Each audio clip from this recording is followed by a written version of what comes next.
Guy Rizzi to learn more. Live from the Hiller Plumbing, Heating, Cooling, and Electrical Studios. WPRT FM Pegram, WPUC HD2 Laverne. Nashville's exclusive home for the Nashville Predators. 102.5 and 106.3. 79-52 Vanderbilt. I think he's going to coach up by Cheryl. You're going to see more moves. The Game. A Cromwell Media Station. Mixing sports and a little bit of fun. This is fun! On your morning drive. This is Robby and Rexrode. With Robby Stanley and Joe Rexrode on Nashville's best sports talk. 102.5 and 106.3 The Game. And on the Game Nashville app. Ladies and gentlemen, it's showtime. And welcome into the Friday edition of Robby and Rexrode, 102.5, 106.3 The Game. Robby Stanley, Joe Rexrode, Nick Keyser here with you on this Friday morning. Hope everybody's having a wonderful start to your day. Maybe in some cases, a wonderful start to your weekend. Joe, how are you doing? What's going on? Doing just fine. Ready for a big weekend. Ready for a nice trip to Knoxville tomorrow. Oh, yes. See the Vols pull off the shocker. In which case we'll apparently owe people lunch. Apparently so. Which I'm cool with. We didn't agree to that. That's fine. We didn't, but you know what? I'll agree to it now. Yeah. On the air. Officially. It's fine with me. Yep. Nick Keyser, how we doing? What's going on? I'm doing well. Can't complain. That was a doozy last night for watching Joe Burrow play. That was not a good performance by them. Well, didn't get to watch Burrow play all that much. Yeah. But You're ripping Burrow? I couldn't rip Burrow. He was glass, man. Poor guy couldn't throw the ball. Poor start to his season. yeah, they're in trouble. They're 5-5 now, and Burrow's hurt again. And I don't know how serious it is, but he tried to go throw a football on the sideline with the wrist, and he got about halfway through his throwing motion and dropped the ball and winced over in pain. That would suggest to me that it's not very good. So, I mean, if he's out for any length of time, even if it's a week, they're in serious trouble because when you're 5-5, it is amazing. Like, think about heading into the season and telling somebody 10 weeks in or 10 games in, hey, by the way, Buffalo and Cincinnati are both going to be 5-5 after 10 games. But that's a crushing loss for the Bengals last night to the Ravens. In more than just the game, if Burrow's hurt, I mean, they're done at that point. Yeah, and I have not seen it. So there's nothing really much that that I've came seen. out of it No. in the medical. But another thing is the Bengals appear to have not put him on the injury report when they should have put him on the injury report. It looks that way. You got the video of him coming off the bus with like the wrist thing on. Right. Yeah, not good, Bengals. That is not going to go over well if there's an investigation and that's the case. Yeah, With all the that's a big no-no. Gambling and the, sports books and all these things now, probably more so than ever before, the injury report going to be taken pretty seriously out there. So if it comes out that, they did not put him on the injury report when he should have been, I can't imagine that's going to go very well for the Cincinnati Bengals, if that's the case. No, and I'm trying to remember the last time that happened because it's happened here and there. Yeah. What the punishment was, but the punishment for them, it looks like it might be a year with no postseason. It looked like they were toast early. Then I thought, they're going to be what people thought they were going to be, and now not. And this is a lot of stuff for Joe Burrow here in his young career, and his very good young career. Yeah, I mean, it's everybody with a pair of eyeballs can see when he's on the field and when he's right, he is among the best quarterbacks in the league. Is he number 2? Is he number 3? Wherever you want to put him, he's within the top 3 or 4 quarterbacks of the league when he is healthy and when he's right. So far in his career, when he's had the torn ACL, he had the calf injury to begin this year, and now he's got a wrist injury to go along with it. I mean, he's been banged up throughout his career to this point. And, he just signed the gigantic contract. I don't know that you're super worried about it if you're Cincinnati because, he has proven to you when he's healthy and when he's available that he is good enough to win you a championship. And he's good enough to get you there, and he's played really well in some big moments. So there's not really anything on the field when he's right that you're worried about if you're Cincinnati. but he does have a lot of injuries that are starting to pile up in a very short amount of time. And I don't know that any of them are super serious, but at some point, that's a whole lot of wear and tear on your body at the quarterback position. Yeah, well, and the guy on the other side last night has had some too, and they, he plays differently now. This kind of ties to the Anthony Richardson discussion too. Like, you want to use what your quarterback does well, but you also, as much as this league protects quarterbacks, and man, does it go to great lengths to protect quarterbacks. Yep. That's still one of the smallest and least powerful guys on the field, and everyone, the biggest, strongest guys on the other side, all they want to do is hit that guy. And so, it ties to all of it. To me, I guess maybe I'm just like sick of it because I haven't thought about it the way it's been talked about around here nearly as much as we are talking about it, like with Will Levis. But this, like ruining a quarterback. I mean, ruining a quarterback to me is like if you get someone who like they can't stay healthy and all of a sudden that happens. That absolutely happens where physically you can't do it anymore. Right. But it's just I feel like the idea of ruining a quarterback is a little bit oversold. Maybe just because the situation that the rookie quarterback here is in. Yeah, like I thought about it, when I think about it, I think like psychologically, are you ruining the quarterback? So you have happy feet in the pocket, all those things. Like Burrow, if anybody had any reason coming into the league to be ruined, quote unquote, it would probably be him from the standpoint of his first year, they got him killed back there and he tore his ACL. His second year, he was getting hit all the time. His offensive line was terrible.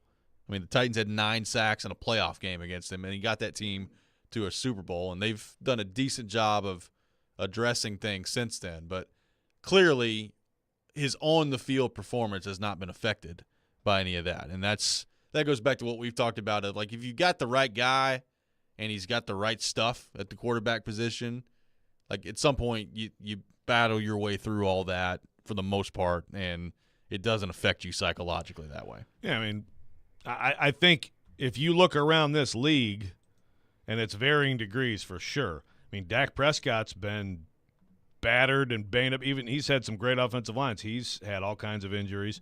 I mean, look at Kirk Cousins. Yep. Kirk Cousins is, say whatever you want about him, but the guy's incredibly tough. Was it Charles who brought that up on our show? Yeah. Yeah, how the documentary, and I didn't know how hurt he was last year. I don't think anybody did.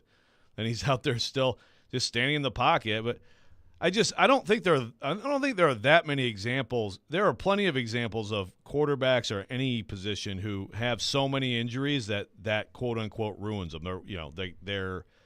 They diminish as players. I don't think there are that many examples of quarterbacks who are so gun shy that they become a totally different player because of the hits. I don't even know what David Carr. We have talked about Mariota. And so I do, but remember, he also had consistent, more injuries. I mean, he had the nerve thing in 2018, which preceded his final season. I mean, half of that year, he's talking about how he can't totally feel his arm. Yeah. It's like, I remember asking him, like, I don't even know. I asked him something, and he was like, well, it's like a guitar. Like you strum a guitar. That's how it feels. Like, what?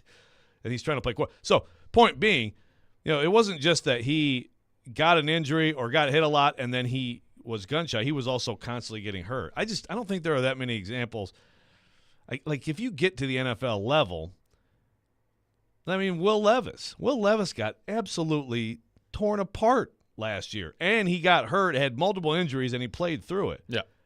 Like, I watched him play. He threw bad picks. They weren't very good, but I think that even tells you that he's going to be fine. He's going to be fine in terms of like being courageous enough to stand in. Then, then we'll see if he's good enough. But it's become and I get why. I totally get it. I guess maybe I've just had enough of it. I'm just kind of sick of it. Like that's not going to be the thing. I mean, again, Jared, we'll have Jared on later. Jared versus Joe. And one of the questions was, are you worried about them ruining them? And of course, Jared's like, yeah. And Caroline's like, I'm terrified of them ruining them. And I'm like, but what does that really mean? Right. Like, he may not be good enough. He may get hurt. Look, if you're worried that he's going to tear an ACL, I get that. Sure. But I also think that he would respond the same way Joe Burrow. I'm not saying he's as good as Joe Burrow, but saying he'd come back and he'd play. Yeah. I don't know that I have concerns about that. By the way, apparently a sprained wrist for Joe Burrow. So I don't know what degree of sprained wrist he has, but apparently a sprained wrist on the throwing hand. Well, that sounds good. I mean, that sounds a lot better than it could be. Oh, boy, it looked awful. Him trying to throw that ball, and it's the anger. You could tell it's like, it's just pain. Yeah. But like you said, are they going to have enough time, And I guess that's with him out. That's the one good part of playing Thursday night, if you're them, is you get a little bit of extra time the next week. But, I mean, a sprained wrist on your throwing hand, I'm not a doctor, but it's better than it could be, but that still feels like that probably bother you for a couple weeks trying to throw the football. Right. Like early in the season, he couldn't push off because he had the calf thing, and so Right. you could see it in the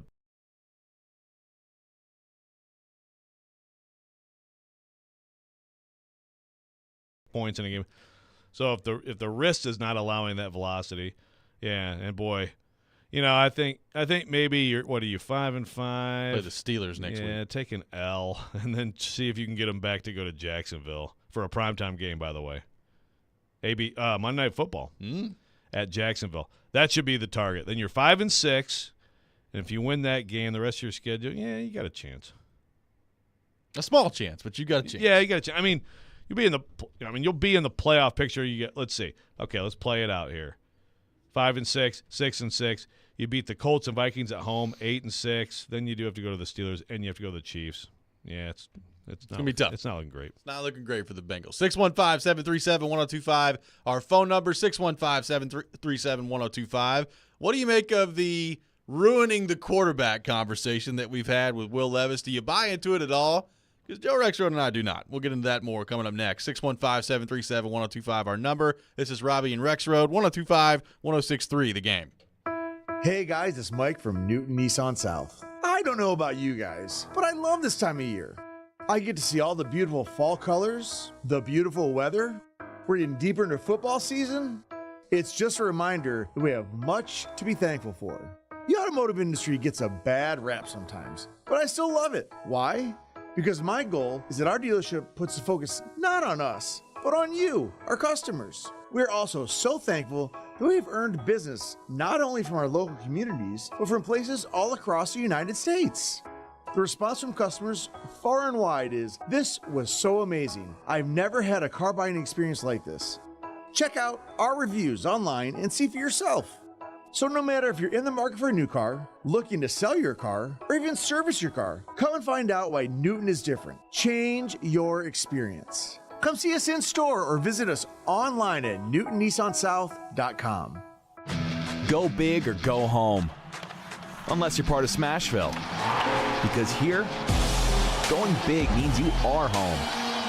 Big hits. Big names. Big history. Big energy. Welcome to Smashville. Preds fans, join us as we take on the Chicago Blackhawks this Saturday, November 18th at Bridgestone Arena. Secure tickets today at NashvillePredators.com. Genesis Diamond's biggest and last sale of the year is here this weekend. It's an extraordinary event with savings up to 35% store-wide. Rings, earrings, pendants, bands, bracelets, nothing's held back for this once-a-year 3-day store-wide event. Acclaimed designers are here with expanded collections and special pricing. Plus, get 0% interest financing. Luxury pre-owned Rolexes included. Lab-grown diamonds included. It's this Friday, Saturday, and yes, even open Sunday for this incredible event. Genesis Diamonds, Green Hills and Cool Springs. Score all the action this football season with great deals from Vivid Seats. From college games to NFL, there's nothing like seeing every block, blitz, and big play of your favorite team live. Vivid Seats celebrates fandom with unbeatable rewards like free tickets, surprise seat upgrades, and annual birthday deals. With Vivid Seats rewards, you earn rewards with every purchase. From first down to final whistle, Vivid Seats has a great selection for all the 2023 games that matter to you. Just visit vividseats.com or download the app today. Vivid Seats, the official ticketing partner of ESPN. Some people just know that the best rate for you is a rate based on you with Allstate. Not one based on the guy in post-game traffic watching the post-game highlights while trying to make a left turn out of the very busy post-game parking lot. Why would you pay a rate based on anyone else? Get a rate based on you with DriveWise and the Allstate app. Not available in California, subject to terms and conditions. Some states' participation in DriveWise allows Allstate to use your driving data for purposes of rating. While in some states, a rate could increase with high-risk driving. Safer drivers will save with DriveWise. Allstate Fire and Casualty Insurance Company and affiliates, Northbrook, Illinois. Did you miss some of the show? Check us out on demand. Subscribe to the Robby and Rexrode podcast on Apple, Spotify, and other major podcast platforms. This is Robby and Rexrode on 102.5 and 106.3 The Game and the Game Nashville app.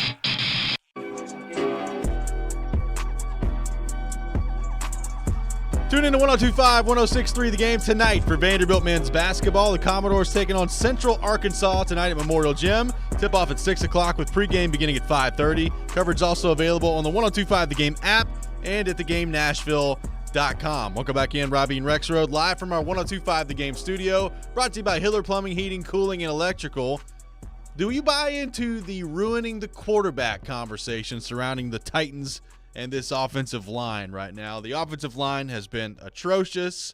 There's no reason to believe, based on what we've seen to this point, that it's going to get better as they move forward here. And what that has meant for Will Levis through his first 3 starts has been 25 hits that he's taken at the quarterback position, which is a lot. He's been hit a lot. Now, I do wonder, and Willie and D. Mason and Caroline were talking about this yesterday too. Like, I'm sure that some of the hits that he's taken are probably on him, trying to get the ball out. You need to get the ball out a little quicker at times. But there's no question the offensive line is terrible, and it's the main reason why he or Tannehill have been hit as much as they've been hit so far this year. So you and I have established I don't really buy into this ruining the quarterback long term, other than like if he suffers some devastating injury where he's not the same player anymore. I mean, that's a different conversation. But psychologically, like, I think Will Levis does have, and I think he should have, if he's your franchise quarterback, the right mindset to work through all these things and know eventually the Titans are going to address the offensive line, hopefully address it correctly as they move forward here. And we keep bringing up the Joe Burrow example. There are other examples that Charles talked about as well, where guys work through these things, and if they're made of the right stuff, you eventually power through it, and you're the franchise quarterback that you were drafted to be. Yeah, or you're just not. You may not be good enough, and that's the thing. Well, there's that too. Like Jared has got this excuse built in for Levis, right? If he doesn't work out, he's got just like the Titans ruined Mariota. He thinks the Colts ruined Andrew Luck. Like, Andrew Luck was a Hall of Fame level quarterback, and at some point, the injuries had piled up enough, and he just didn't want to do it anymore. Right? Is that the Colts ruining him? I mean, were the Colts, negligent in trying to give him offensive linemen and weapons? They may not have been perfect at it. I don't remember Andrew Luck having like an atrocious offensive line. No. So, and maybe this is harsh, but to me, like, if you get ruined to the point where, Charles brought up Sam Darnold. I guess that makes sense. Darnold actually said it on the sideline. I'm seeing ghosts. He actually said it. He was mic'd up. Right. Well, I just feel like, I'm sorry, but I feel like then you were going to get ruined. You know what I mean? Confidence is a different conversation, and and so is ability. Well, yes, no doubt. Like confidence, like take it to hockey, take it to what Barry Trotz talks about, and I get what he's saying. It's like you bring up these young guys, put them on, your top 2 lines. They get their butts kicked by veteran stars in this league. Like, that's counterproductive compared to have success in Milwaukee, stay there a little bit longer, come here and have a little bit lesser role, and eventually you hope you build up to that. I get that. Right. And it's not a perfect comparison, right? Those sports never are to the quarterback. The reality in the NFL is, like, if you're one of these quarterbacks now, here and there you'll have a Mahomes year. But for the most part, you're thrown right into it. And, so Tua is thrown right into it. Tua has been absolutely battered, okay? In fact, if you want to go back to Tua with his previous head coach, and this is something that Charles Robinson was reporting on heavily at the time, the previous coach did not believe Tua had the toughness. I don't know if Tua is going to be an all-time great quarterback or whatever. I think he's very good. How could you tell me he's not tough? I don't know. That dude, I could make the case for him to stop playing football, and he's still out there standing in and making throws. So I think if you've got it, then that part of it's not going to be an issue for you. Got it as in the courage, basically, right? That's what it is. It's the toughness and courage to know that you're going to take a hit, but know that you have to stand in and step into throws and still do your job. Well, so it's very hard. It's part of the reason it's the hardest job and the most valued job, the most high-paying job in sports. Right. It's the willingness to stand in there and take a hit to make the play. Now, the hope is eventually that you don't have to stand in there and take the hit to make the play all that much, because your offensive line improves to the point where they can protect for you, and you get better at making quick decisions and getting rid of the ball. Like, I hate to go to Brady because Brady is an extreme example of this, but Peyton Manning's another example. I mean, you can go through the list of really good quarterbacks. Did they have great ability? Yes, obviously. Did they have great offensive lines? In some cases, yes. In some cases, no. Like, there were times Brady didn't have a great offensive line, but he knew how to get rid of the football. Like, he knew where he was going with the ball. He had a mastery of the offense, and you can help yourself that way too if you're a quarterback. And that's the hope that Levis or anybody else you draft eventually gets to a point where they have a mastery of your offense and they know where to go with the football, where their outlets are, all those things, and you can minimize some of that risk. And Brady, by the way, I mean, he had torn ACL pretty early, right? Year 3 maybe? Oh, was it that late? It was later, yeah. Okay, a little bit later. Yeah. So, Matt Castle, shout out. That's right. The all-time greatest backup quarterback in college football history. Never played it down behind Matt Leinart. Yes. And actually was arguably a better NFL quarterback than Matt Leinart. How about that? Arguably was. How about that? At DJson Oliver on Twitter says, my fear with Levis is he's shown enough promise that this will take us 3 years to figure out if he's bad. I am optimistic he's good, though.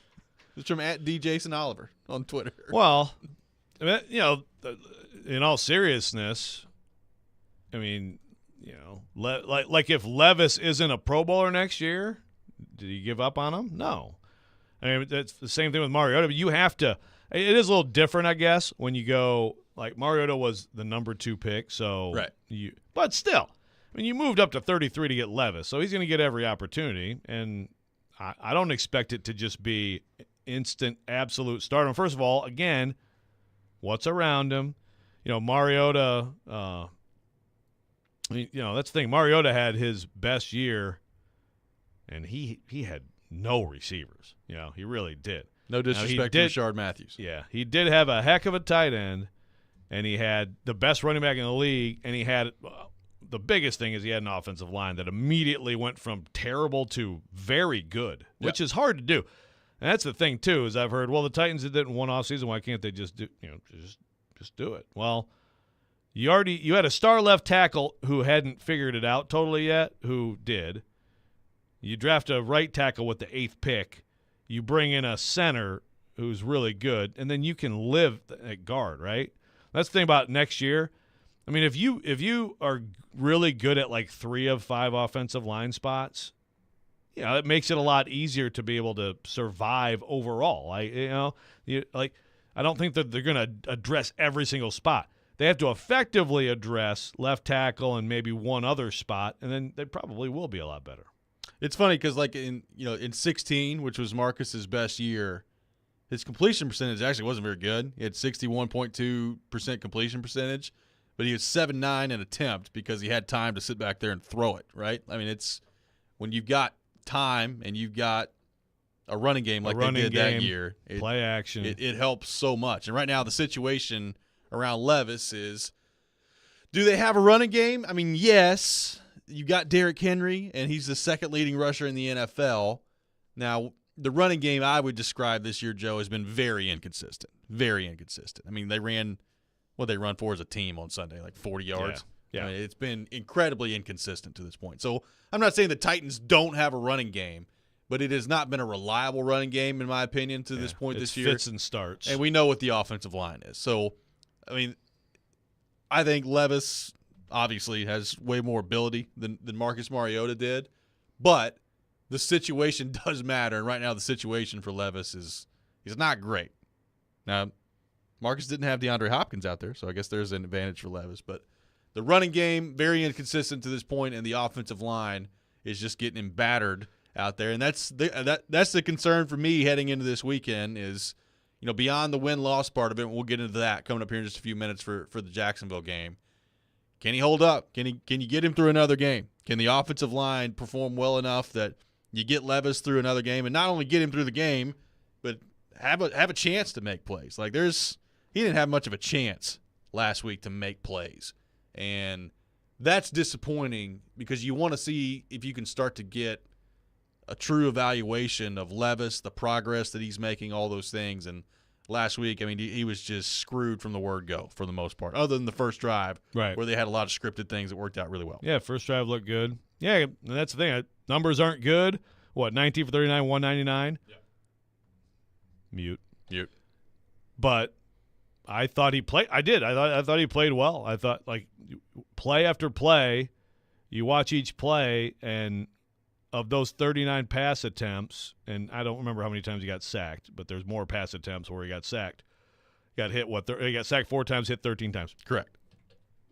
I mean, when he had a chance, I think he made good decisions. Now, he did miss some passes, sailed a few, so, and that is part of this. I mean, that, if you want to talk about pressure affecting a quarterback, there's the seeing ghosts and, like, the extreme part of it, but there's also a little bit of just inaccuracy that can come of that, So maybe we saw a little bit of that, but they got to figure out a way to, like Vrabel talked about moving the pocket. You can't do it a ton. You can't do all that, but you got to do it some. You got to do some different things. You got to get the ball out fast, all those things. And look, maybe Dylan Radins, a week of practice, will be better at left tackle. Jalen Duncan is the next guy. And he's a talented rookie. Maybe after all these weeks, he's a little bit more prepared too. I don't know. I'm trying to find positives. Motion Spears out there and like attach him to the hip of whoever's playing left tackle and like they could just fall down and get in the way. Just fall down, see if you can trip somebody, get in the way.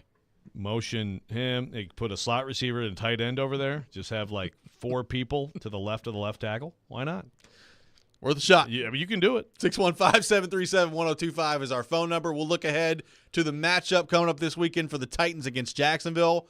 What would a win mean for this Titans team? What would a win mean for this Titans fan base if they're able to go down there on Sunday and get it done in Jacksonville? We'll get into that coming up next. Make your silly underdog picks today for your chance to win weekly prizes. You can play at theGameNashville.com or the 1025 The Game app as we approach Week 12 of college football, Week 11 of the NFL. Silly Underdog Picks presented by Volunteer Hose and Gasket. You're listening to Robby and Rexrode, 1025, 1063 The Game. Vanderbilt basketball lives here. Hey, it's Kevin Ingram. It's Vanderbilt and Central Arkansas this Friday night. Join Tim Thompson and me starting at 5:30. Your home for the Commodores is 1025 and 1063 The Game and the Game Nashville app. One of the most influential metal bands of all time. For the fans, for the brothers, for legacy. Pantera. Friday, February 9th, Bridgestone Arena. With special guests, Lamb of God. On sale this Friday, 10 a.m. at LiveNation.com. Pantera, live in concert. Yo, check this out. Ah, Pourvu. Imagine a wonderland, vast as the eye can see. We're talking a whopping 10,000 square feet, stocked with wine, spirits, and over 1,500 beers from around the globe. And if that's not enough, they've got you covered with a massive horde of ready-to-guzzle cocktails like High Noon. Well, saddle up, partner. It's Pourvu, the adult equivalent of a candy store. Open from 9 to 9 Monday through Saturday and from 10 to 6 on Sundays, too. Not leaving your sofa during the next big game? No worries, my jersey-wearing couch potato. You can place your orders at pourvu.us or download their super snazzy app. Just picture hockey night. He shoots, he scores, we toast. We're talking about a good old round of tequila shots, of course. Tequila! Pourvu has it all. Tequila is always a big hit, just like Uncle Frank at the family parties. Wine, spirits, beers, mixers, barware, gifts, party supplies, and more. Curbside pickup at absolutely zero charge, mind you, and home delivery. Indian Lake Boulevard in Hendersonville, just off Vietnam Vets, exit 7. Pourvu. It's all Frenchy and fancy, meaning for you. Score! Original Tennessee Titan and living legend Zach Pillar is new to Instagram, and he wants you to follow him.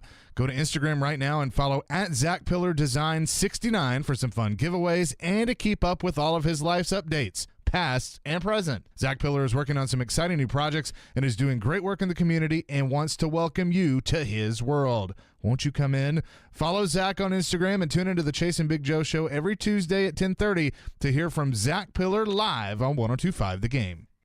People of all ages can experience spine pain. What hurts the most is what it does to your life, making simple activities feel like an uphill battle. Houston Clinic Orthopedics and their team of specialists aim to get you back to your active and enjoyable life. Let Houston Clinic Orthopedics bring lasting relief if you're suffering from any of the following: spinal stenosis, herniated discs, sciatica, degenerative disc disease, and more. To experience world-class orthopedic care, visit tn.houston.com, where experience matters.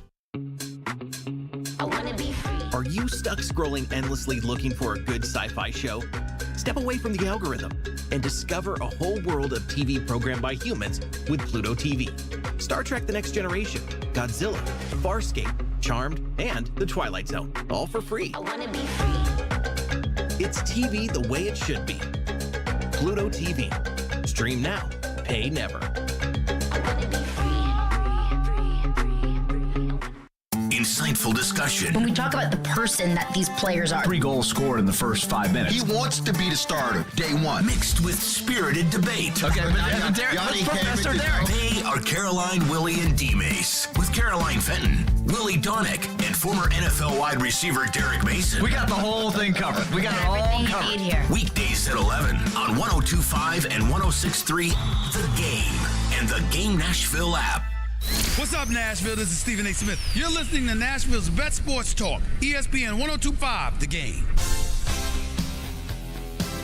Welcome back in. Robby and Rexrode, 102.5, 106.3 The Game. We'll have Call Your Shot Friday coming up at 6:45. We'll go ahead and take your called shots, your bold predictions on our text line, driven by WilsonCountyHyundai.com, 615-737-1025. Jared Stillman joining the program at 7 o'clock. Joe, you'll be happy to know I sent out a tweet last night letting Jared know what time to come on today. Oh. Even though we've been doing it for over a year at this point. That was his excuse. You didn't send the tweet out the night before. That was the excuse last week. So cool. I sent the tweet.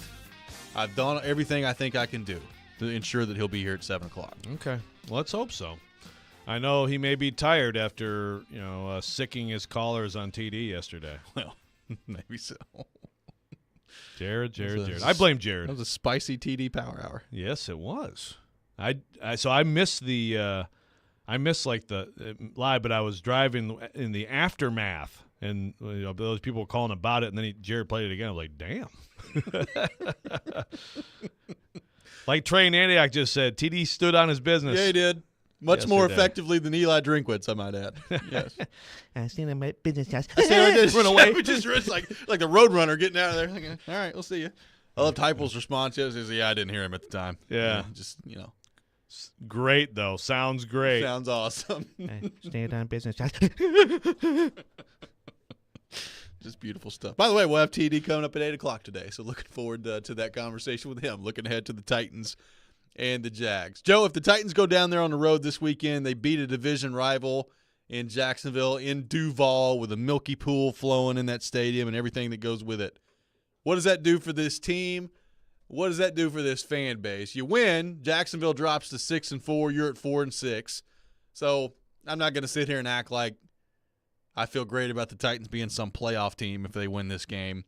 But, I mean, it would bring you closer. It's a divisional win. You've got Jacksonville another time to end the season after this. You have Houston coming up twice. So there is opportunity for you. You have Indy another time. You've got opportunity within the division if you win this game. But from a fan base standpoint, I would assume if you go on the road and win, it probably means your quarterback plays well as well. So if they're able to get this done on Sunday, what do you think this does for this team? Well, it changes things pretty significantly, especially just because of who it is. But yeah, look, you get this. You're 4-6, like you said. I mean, you can look at what's ahead and see yourself carving, hanging in there, getting back in there, and knowing that you've got them coming to your place again, knowing, like you said, you have 2 games against the Texans and the Colts at home. So in the division, you still have a lot of opportunity. And with the rest of the schedule, you have a lot of opportunity. So, I mean, it's to me, and I know it's like I said about Tampa, like, man, you got to win this game or it's starting to look rough. Well, it does look rough, 3-6. 3-7, I don't think there could be possibly another mention of the postseason if they lose this game, right? I mean, we're barely talking about it now. But technically win this game and we would resume talking about it. Win this game, and next week there will be some looking at the standings and saying, okay, look at their schedule, look at the other teams out there. I mean, I understand they're right now next to last in the AFC. But at 4-6, you look at teams like, well, the Bills are 5-5. The Bengals, who you beat, are 5-5, and their quarterback's out for an undetermined period of time. Yep. Raiders, Chargers are 4-5. I mean, everybody's talking about the Broncos. Oh, here come the Broncos. I mean, they're 4-5. The Chargers are 4-5. You beat the Chargers. Now, those are still teams on the bottom end of trying to get to the 7th spot. You know, the tougher thing is that you lost to the Steelers, you lost to the Browns. They're both 6-3, right? But, yeah, 4-6, we would talk about it. We would look at the standings and say, yeah, okay, here's this. Here's their schedule. Here's who this team plays, that team plays. For an undetermined period of time. And it could last a while because you got the Panthers and Colts at home, and boom, you're 6-6. And so as of the first weekend of December, you could be right in there.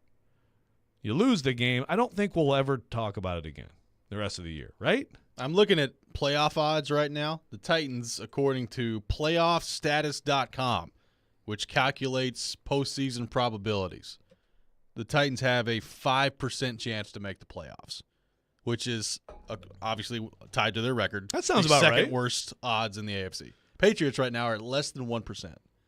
They have the second worst odds in the whole league behind the Panthers, who are an infinitesimal percent to make the playoffs. Great word. Yeah, thank you.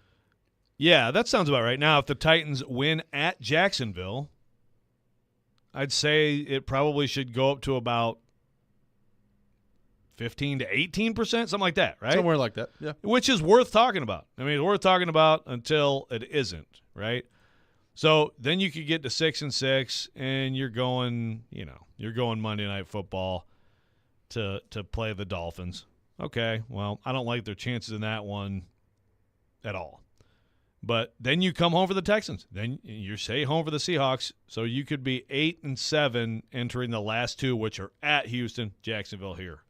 That's all very plausible, absolutely plausible if you win this week.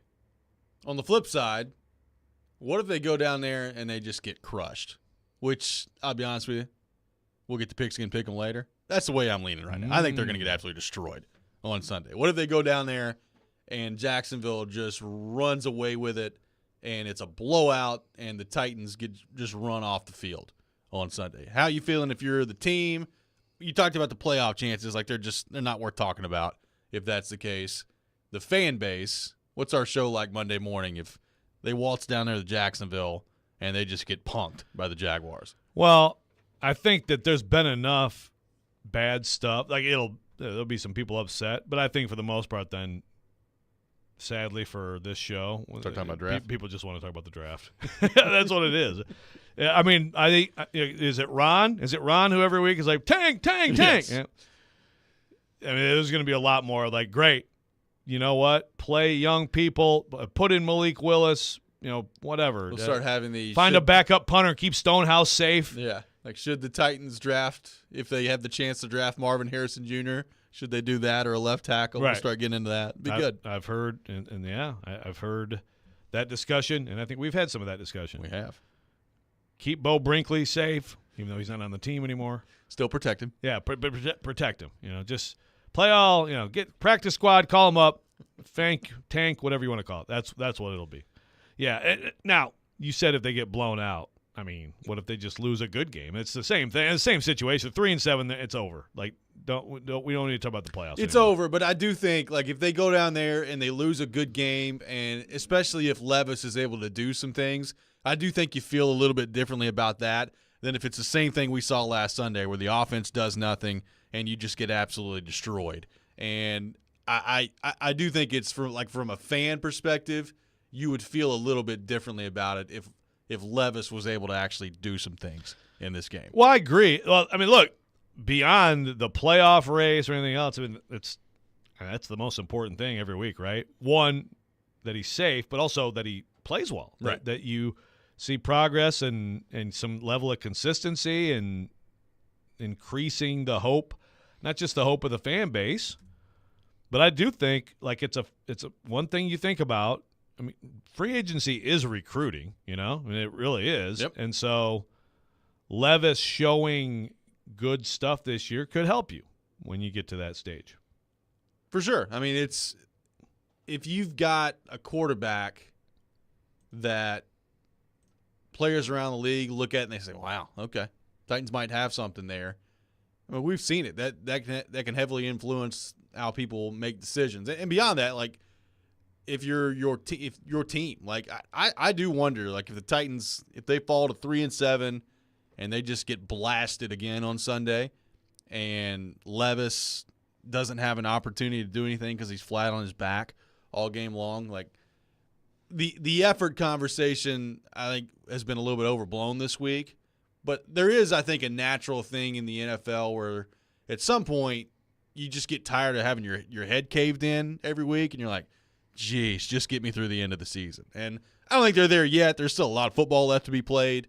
But at some point, like, if it doesn't get better with the Titans, I think some of that's going to start to creep into their game, which is not a good place to be. Sure. Yeah, and again, it's like you lose your edge, right? You don't have that extra whatever it is, preparation, energy. Also,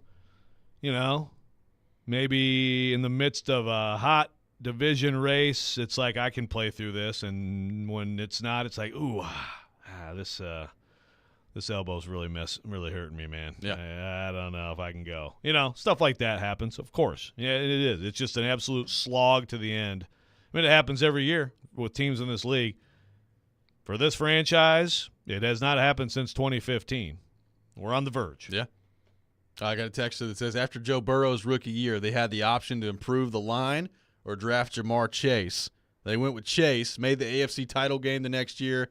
If Levis is the franchise quarterback and Harrison Jr. is available when you pick, you have to take him. We're already back into the Harrison offensive lineman. There we go. I thought we were not going to do this till next week.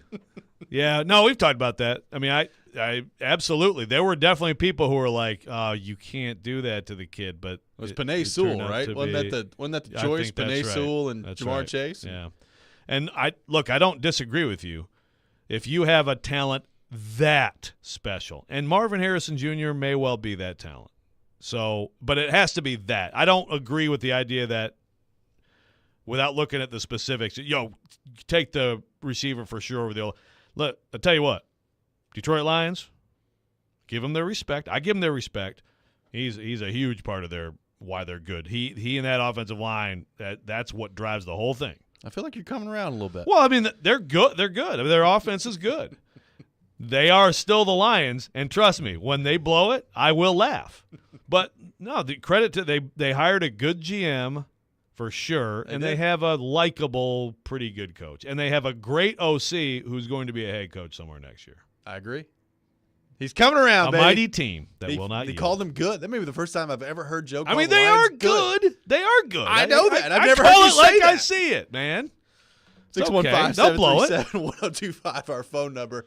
Coming up next, it's time for Call Your Shot Friday. We'll take your called shots, your bold predictions for this weekend in sports. Preds in action tomorrow against Chicago. Connor Bedard coming to town.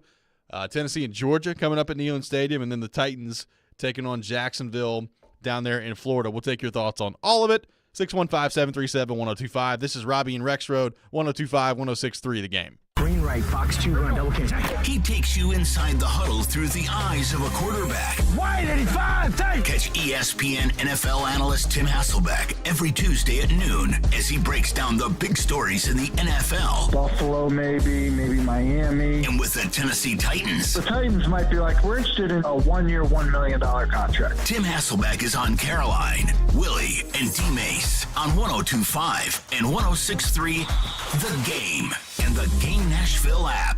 It's back. Family Leisure's Ultimate Game Room Sale is back. Okay, so what's that mean? That means huge discounts, up to 50% off on all kinds of game room furniture and accessories. Like what? Up to 50% off on slate pool tables from Brunswick and Legacy Billiards. Prices start as low as $14.99 installed, plus the matching bars and game tables. Even poker tables to complete our game room are on sale as well. The guaranteed largest selection and lowest prices in the Mid-South. Wow, perfect for Christmas. Family Leisure is also featuring huge savings on massage chairs and home theater seating. Full body massage chairs starting at only $9.99.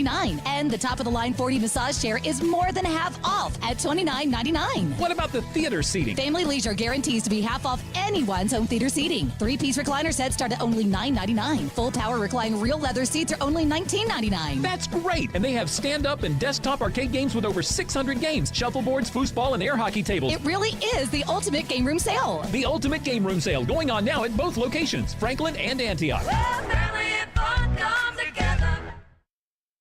Twin Peaks is the best in the game. Here, you're in the red zone for every college rivalry and divisional matchup all season long. I mean, where else are the scenic views as good as your view of the game? Only at Twin Peaks, the #1 sports bar.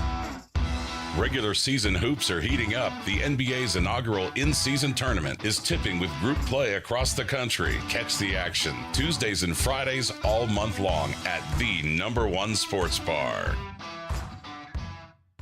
Get ready! The Electronic Express Black Friday blowout sale starts this Sunday at 11 a.m. Save up to 50% throughout the entire store and get the gifts you really want from your favorite brands like LG, Samsung, Sony, and more. Plus, get up to 36 months free financing on 4K TVs, appliances, computers, and more. Come shop the Black Friday blowout sale this Sunday through Wednesday at Electronic Express. We make it happen. At Navy Federal Credit Union, we want to share special thank you messages this Veterans Day. And who better to hear them from than your friends and family? Happy Veterans Day to my husband, Timothy Golden. We are so proud of you. I'd like to shout out Brendan Barrett, who served as an infantryman in the U.S. Army. Sending a happy Veterans Day shout out to my amazing husband, Shane Dixon. And from all of us here, happy Veterans Day. Use hashtag Gratitude Mission to thank a veteran and honor their service. Your service inspires ours. Navy Federal Credit Union. Our members are the mission. Insured by NCUA. Don't miss Provember at Lowe's. Save $80 on a DeWalt Combo Kit and save $20 on a 5-gallon pail of HGTV Home by Sherwin-Williams All-Purpose Power Primer. Plus, MVP's members earn 3 times the bonus points on DeWalt and HGTV Home by Sherwin-Williams products. Lowe's knows savings. Lowe's knows pros. While supplies last, selection varies by location. Bonus points calculated before tax and fees after applicable discounts, if any. Valid through 11/22, subject to change. He breaks down every game. The players are still going to be fine. And knows the ins and outs of the two-tone blue. They deal with their own position coaches. He is ESPN NFL Nation Titans reporter Teron Davenport. It's clear what he's doing. TD joins every Monday at 1, Thursdays at 3, Friday mornings at 8, and anytime on the Talkin' with TD podcast. I think that's really cool how he could show both sides. TD is on 102.5 and 106.3 The Game and the Game Nashville app. Hello, fellow kids. Make sure you're following us on X, the website formerly known as Twitter. At 102.5 The Game, at R. Stanley NHL, and at Joe Rexrode. See, even I'm hip. This is Robby and Rexrode on 102.5 and 106.3 The Game and the Game Nashville app. The sports weekend has arrived. You know what that means. Shoot your shot. It's time for Call Your Shot Friday with Robby and Rexrode on ESPN 102.5 The Game and the Game Nashville app. It is that time of the week, time for Call Your Shot Friday here on Robby and Rexrode. We'll take your called shots, your bold predictions on our text line, driven by WilsonCountyHyundai.com, 615-737-1025. Joe Rexrode, how did we do last week in Call Your Shot Friday? Probably not well, but let's see. Dylan Sampson, I'll just go through mine. Dylan Sampson, more than 120 total yards from scrimmage and 2 touchdowns. His Vols had 1 touchdown. He didn't do much. He did not. None of them did much, which is credit to Missouri because they've been doing much against everybody. We want to make sure we credit Missouri because people are yelling at us all week about how much of Vols homers we are. Here's a great shot. Cody Schrader will have less than 100 yards rushing. Oh, good shot by me. In the first drive? Yeah, 321 yards from scrimmage. San Diego Vescovy will hit 6 threes in a win at Wisconsin. He was fine, but it was all about Dalton Connect. And finally, Will Levis will throw 2 touchdown passes to Chig on Sunday, and that, of course, did not happen. Now, look at you, though. Deontay Thornton, TD of 40 yards or more versus Missouri. Bing, ding, ding, Nailed ding. it. Well done. You also had Derrick Henry with a 65-yard plus TD run for the Titans. That did not happen. And Will Levis throwing for more than 300 yards. That did not happen. And Yakov Trenna with a Gordie Howe hat trick against the Coyotes. Also did not happen. I don't even think he played in that game. He didn't. It's a tough one. Yeah. Close. Nick, you had Levis with 250 and 2 against Tampa Bay. Any sort of statistical, what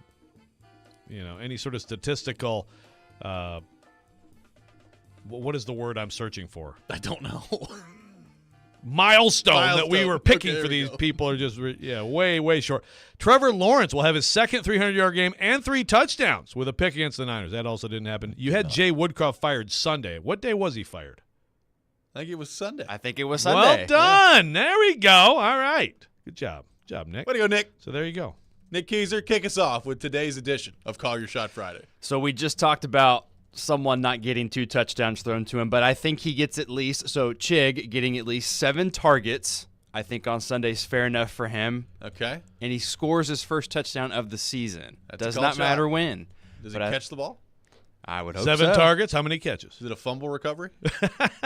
I'm just saying he gets 7 targets and a touchdown. That's a called shot. I like it. Okay. I'm going to also say the Preds hold off Bedard to at least 1 point on Saturday. So 1 point or less. Yes. Okay. And Juuso Parssinen scores for the first time in 13 games. Okay. He played really, really well the other night. Yeah, he's been held without a point the last 8, but no goals in the last 13 games. Wait, what'd you say? 1 point? 1 point or less for Bedard, right. And Parssinen scores. Okay. Yep. Okay. So I guess, is that 1 shot? I guess that's 1 shot. Sure. Combo shot. Combo shot. All I right. like it. Is that it, Nick? Yep. Short and sweet. I like it. All right. Well, you know what? I'll make that. Two separate shots. There we go. Okay. Joe Rexrode, your called shots for this week. Connor Bedard will have a hat trick. So we're sorry, Preds fans. We're both going with the extremes. I'm going to call the shot that Connor Bedard is going to usher in just a lot of groans when you think of what's ahead in the years to come. Yes. And I'm sorry. The Tennessee Volunteers basketball team will win the Maui Invitational. Obviously, I'm calling a shot because, we won't be calling shots by the time this ends. Sure. Again.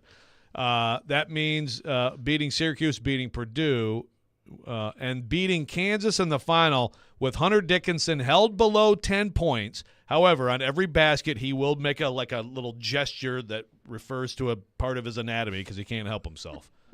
I mean, it was kind of funny. Did you see what he did when he scored at halftime against Kentucky? He did the wrestler suck it thing? Yeah. So, yeah. Joe Milton will throw for more than 250 yards tomorrow. Wow. Okay.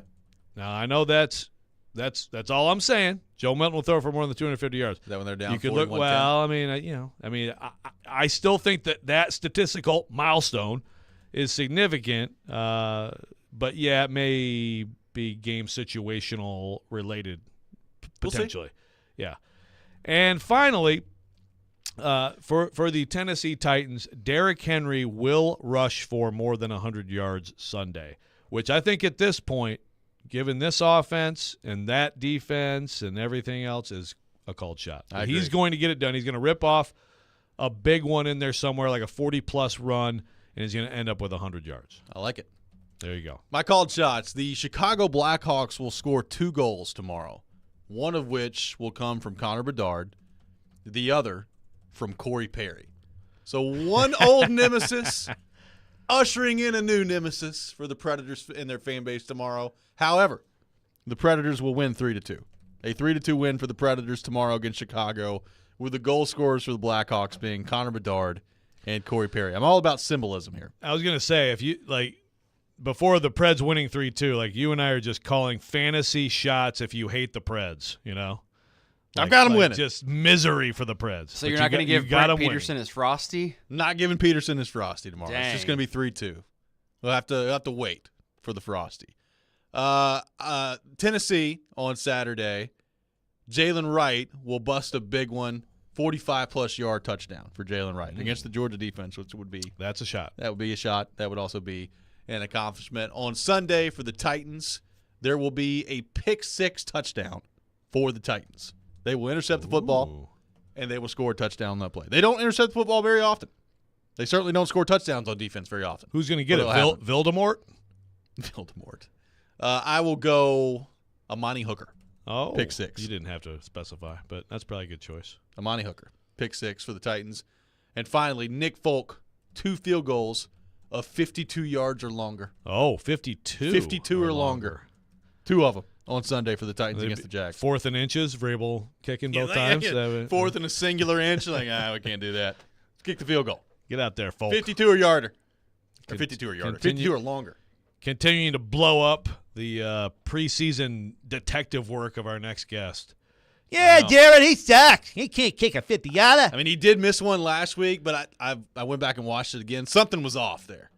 It wasn't just like he didn't have the leg power. It was a an total operation. Miss-hit or operation. Yeah. Something. Yeah, exactly. So really, he's perfect still. Yeah. Nate on the text line says, called shot, the Titans beat the Jags by 10 this Sunday and lose to the Panthers by 14 after Thanksgiving. Ooh. So beating Jacksonville and then getting destroyed by Bryce Young. That'd be something. God, I talked my Bryce Young trash the next day. Tell you what. Trey from Antioch says, called shot is the Avalanche beat the Preds 5-0 on Monday, and Ryan Johansson scores twice.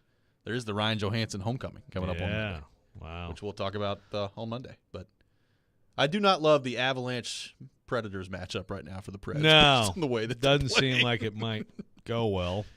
Travis says the Bedard hat trick is the most Preds thing that could ever happen. Is it the most Preds thing that could ever happen? I don't know. Depends on what you think a Preds thing is. Brendan says the Detroit Lions throw a shutout against Chicago this weekend and went 28-0. Justin Fields is coming back. Yeah, that is a shot because the Lions' defense is not very good, guys. I knew. We had to circle back around. He was too nice to him last segment. No, their offense is great. Defense is Justin Fields, get ready, Ryan from Chicago, if you're listening. What are they playing him for? Get excited. I don't know. Bajan throwing it around out there. Yeah, and Fields isn't even 100%, but I don't know, man. I don't know what they're doing in that organization in general. That's a good life motto for that organization. 615-737-1025, our phone number. Coming up next, we'll be joined by Jared Stillman. We'll look ahead to the Titans and the Jags with him. This is Robby and Rexrode, 102.5, 106.3 The Game. Our voice. They're not getting what they paid for. It's the worst offensive line. Your voice. Above all, I would do almost whatever it took to get in here. And what matters to Nashville. Then hope that the play action is going to work. Can somebody explain that to me? We are 102.5 and 106.3 The Game. ElectronicExpress.com. We make it happen.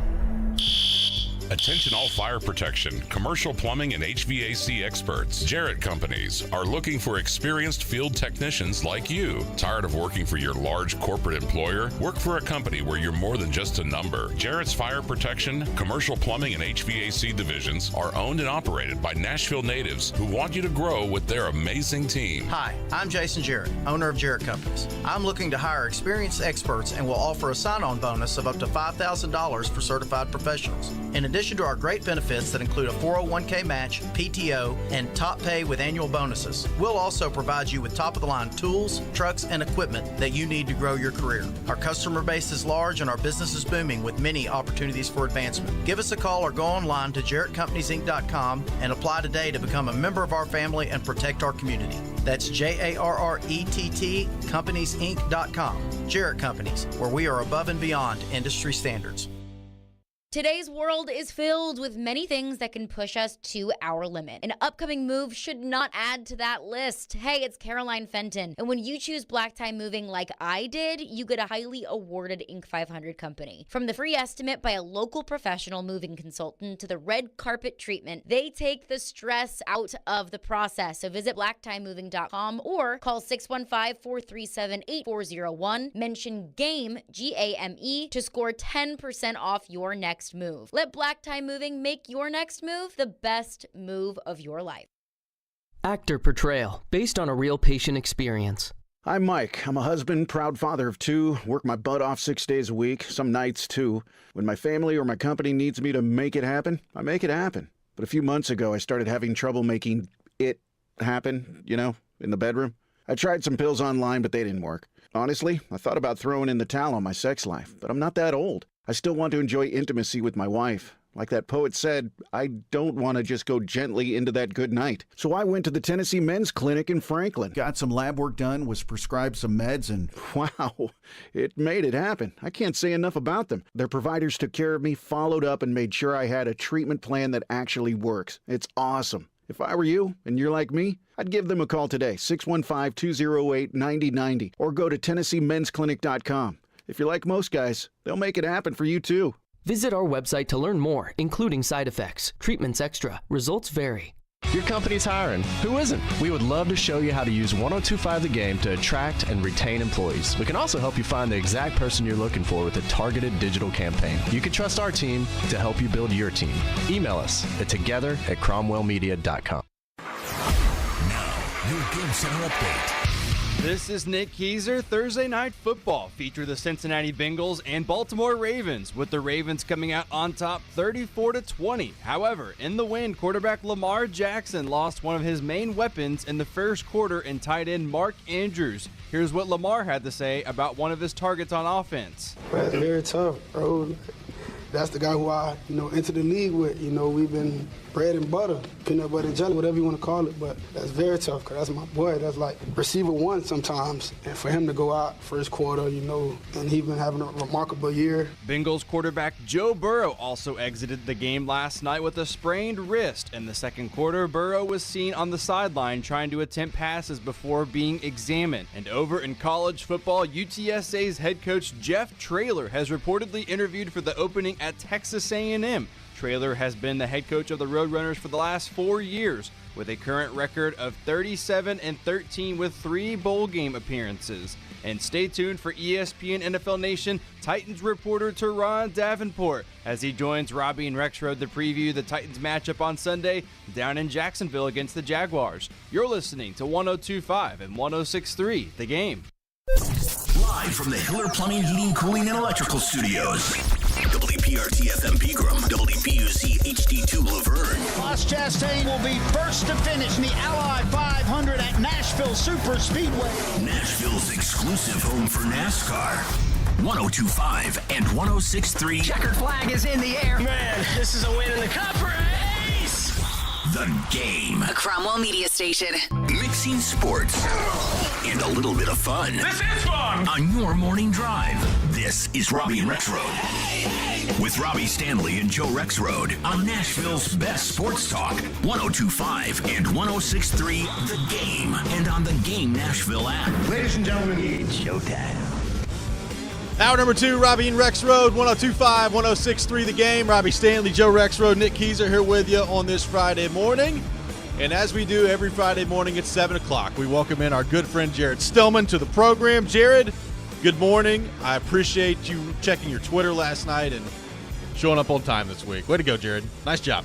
I actually I put an alarm in my phone to go off to always tell me, either wake me up or if I'm doing something else, to always tell me that, hey, remember, you're on the Robby and Rexrode program, the very popular Robby and Rexrode program. That's correct. Every Friday morning, so very excited to be here. Very nicely done. Jared, I do want to wish you, us, and all of our listeners a very happy anniversary. It was this day a year ago that the Titans waltzed into Lambeau Field, put up 27 points, had potentially their greatest offensive performance of the season under Todd Downing. They got the win. They improved to 7-3.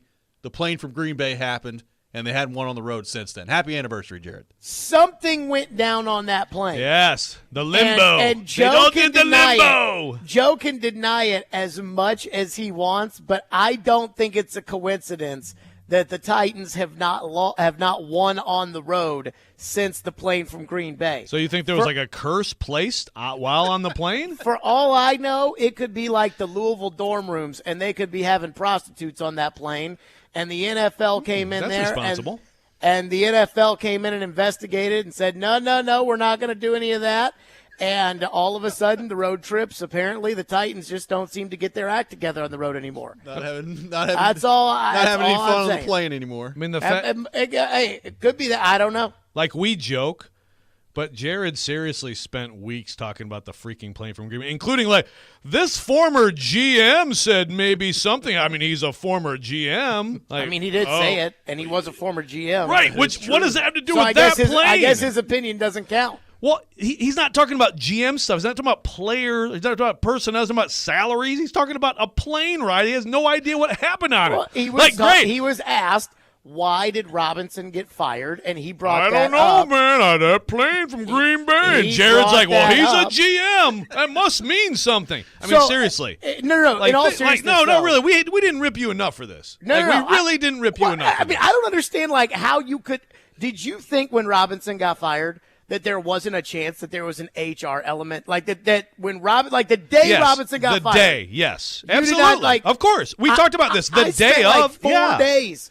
like trying to figure out. Dude, you spent weeks talking about the plane from Green Bay. Did he sexually harass somebody? Sure. Did he steal from the office? Did he, whatever? Yes. Because it didn't make any freaking sense that the Titans fired him the way they fired him. Yeah. So here's what. I just tell you from my perspective. Yes, absolutely. The first thought is like, what could have happened? All that. And then you talk to people, and then you say, oh, yeah, okay. No, it's just that Amy was really mad about all these things, and so she fired him for terrible job performance. I'm very happy we could revisit this. It took like a day to figure that out, and you spent weeks. I don't know, guys. That plane from Green Bay. I'll say this. Right now with the current Titans, you talk to people right now, they tell you there's nothing wrong between Vrabel and Rand Carthon. Those guys see eye to eye. It is a perfect collaboration. Then you talk to Fitz and Charles Robinson, and that's not what they said. So I don't know what to believe, Joe. That's you talk to people with the Titans, right? They don't tell you that it was an ownership. It wasn't a press. Jared. It wasn't a press conference, Charles Robinson, and Charles Robinson says that it was an ownership pick. By the way, so let's get into Charles because He had the thing on this show or on his podcast too about ownership driven. So Charles, I have no idea who it is. Never will know. Never will ask. Charles has a good source in the Titans organization. I'd say Charles has a good source in most, if not all. That's what he's done for 20 years of building that, right? Well, Charles also asked around about that, Jared. I mean, come on, like you understand the difference, right? I mean, I'm not talking about press conference people saying everything's great, guys. Like there's a press conference today, which you had Diana on your show, and Diana said everything was great. Okay, I don't know what's going, but let me ask you this: I have no idea the day-to-day between Vrabel and Rand Carthon. I saw TD put out a video, and you also don't know what happened on that plane coming back from Green Bay. No. I do know that that's not why he got fired. Are you leaving the door cracked on that, Jared? Me? Yeah. I don't know what happened on that plane coming back from Green Bay. Well, right. I don't know who played like Parcheesi. I know you don't know either. I don't know who played Parcheesi and who played, Euchre. You're right. I do know that it had nothing to do with John. I think the game they play is called Boo-Ray. You should ask Derek about it. So you think it's still possible the plane from Green Bay had something to do with John Robinson's firing? Probably not, but okay, thank you. At the same time, like it was perfectly valid for a day. It could this have is also been for a day. It was valid for a day. Part of the reason why we're approaching a year of the Inspector Clouseau nickname for Stillman as well. That's good. That was from this. It was from this. Isn't that nice? I like it. I don't even know where to go from here, but way to get your listeners screaming at TD. Nice job. Robbie teased that we were going to be talking about the Jags game. Yep. And in all seriousness, really excited. I don't, like right now they've got the AFC playoff picture up on ESPN. Jacksonville, of course, is division leader at 6-3. Then there's the wild card teams, which happen to include the Texans. Then there's the in the hunt: Colts, Raiders, Bengals, Bills, Chargers, Jets. You're not even in the hunt. You stink. This game on Sunday, there's no juice. Like, who cares about the Jacksonville game? It doesn't matter. The season is over, and I think even you guys agree with me on that. I do agree with you on that. It matters from the quarterback perspective, though. He needs to play well, and they got to find a way to keep him from being totally eviscerated out there. Are you worried about him being hurt on Sunday against Jacksonville? Of course I'm worried about him 25 times in 3 games. You know, Paul said on this show right after Tannehill got hurt, he said, and I thought it was, one of the very few things that I've agreed with that Paul said. And he said that it was inevitable that Ryan Tannehill was going to be in the locker room on crutches after a game this year. He said inevitable. And I completely agree with that. And I told TD after week 2, I said, Tannehill can't do this 15 more times. Like, he cannot take this pounding 15 more times. And I do not believe that Will Levis can take this. And I know Will Levis is like, you just got to have your wits about you. But I do not think Will Levis can take this pounding 8 more times. I think they got to figure something out. But, I don't think they're going to. They've had a year and a half to figure out the offensive line, and they haven't. The Supreme Court of the Titans, the triumvirate, whatever you want to call it, the commission, they spent all offseason. Vrabel got to protect the quarterback, and the best they did was Andre Dillard. So I have no faith in the Titans not getting the quarterback killed at some point. The triumvirate. I like it. Yeah, the Holy Trinity. First of all, Jared, if they win Sunday, you will talk about the standings next week, whether you want to admit it or not. Okay, it will come back up. I understand the position they're in. I agree with you. But if they win this Sunday, it will become a topic again. Second of all, so would you sit Levis then? Would you sit him down right now? Yeah. No. Okay. But I'm not. I'm just telling you, if they're going to sit there and send 5 guys out into the pass pattern on 3rd and long, like they did on Sunday, they're going to get the quarterback hurt. There you go. How do you evaluate the way that Henry has played so far this year? We talked about this yesterday. He's second in the league in rushing, which I think probably is more of an evaluation of how the rest of the league uses running backs. 20 carries, they win. 20 carries, they win. It's true. Jared knows the math. Here's what everybody's got to figure out, and by everybody I mean them, and they don't have an answer for this. And as much as they act like this isn't a big deal, this is absolutely a big deal. They have got to figure out how it is that they can block at home but not block on the road. And it can't just be that, we have to go to the silent count, and when we go to the silent count, they're firing off the ball at the same time as our guys are firing off the ball, because it's not like when I think of the hardest places to play in pro sports that I think about Indianapolis as like this place that, oh man, when you go on the road to Indy, that's a real tough one. Duval, it's not. That milky pool flowing out there. Pittsburgh, sure. New Orleans, of course. But Tampa? No. So whatever it is, I don't get it. And I could not believe myself when Vrabel said the other day when Paul asked him, the best time to get Vrabel's after the game. That's where he hasn't had time to rehearse, or think about what he's going to say. And he was asked about why they can't ever pass protect or why consistently they don't have good pass protection. And Vrabel said to Paul that, we had it 2 weeks ago. And I'm like, 2 weeks? What? And yet the truth is they've been able to block at home. And I don't understand how you can block at home, but you can't block on the road. And so to answer your question about evaluating Derrick Henry, it's like evaluating Tannehill after the Browns game. It's like evaluating Levis after the Bucs game. I can't. How do you evaluate the quarterback? He got hit the entire time, and every time he completed a pass, they dropped it. So I don't know, how to evaluate the quarterback. I guess he played okay. I don't know how to evaluate Tannehill in the Cleveland game. I don't know how to evaluate Derrick Henry. There are some times where they run the ball with Derrick Henry, and it looks like he's going to get tackled 2 yards in the backfield, and he gets 4 yards, and my dad and I look at each other like, damn, he got 4 yards out of that.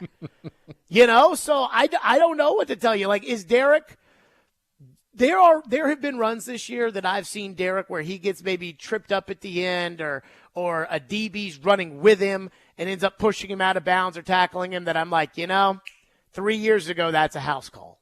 But for the most part, I think Derrick Henry's been pretty good, but there's no real way to know. So what's up with these goofballs who are attracted to your show like fleas to a dog attacking TD? Why did you let this happen? Me? I don't tell the people what to say when they call in. Oh, I saw you laughing. You enjoyed it. You owe TD an apology. TD's pretty fired. What do I owe TD an apology for? I'm just trolling you. But, I mean, I will say that guy was an idiot, though. That thing was freaking fire yesterday. It's spicy. I'm not going to lie to you. I'm sitting there and, like, I'm saying to myself as TD is just wailing on this caller. And I'm like, all right, do I dump the caller? Do I let this go? I'm like, I think this is pretty entertaining radio. I'm going to let it go.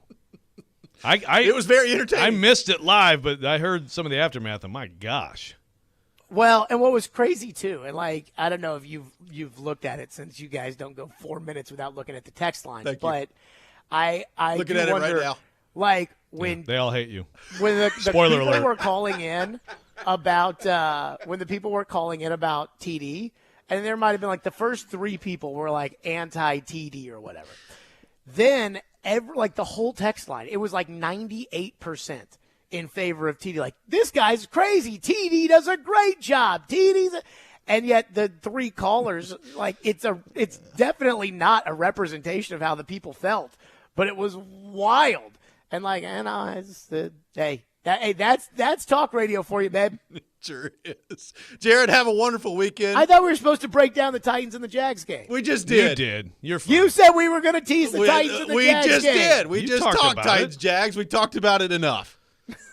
See you guys. See you.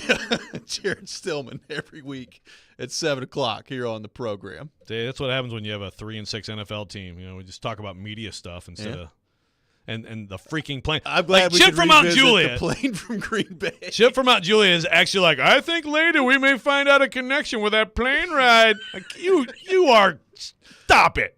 Chip from Mount Juliet. So glad I brought this back. Maybe they got in trouble listening to Creed on the plane. Yeah, maybe.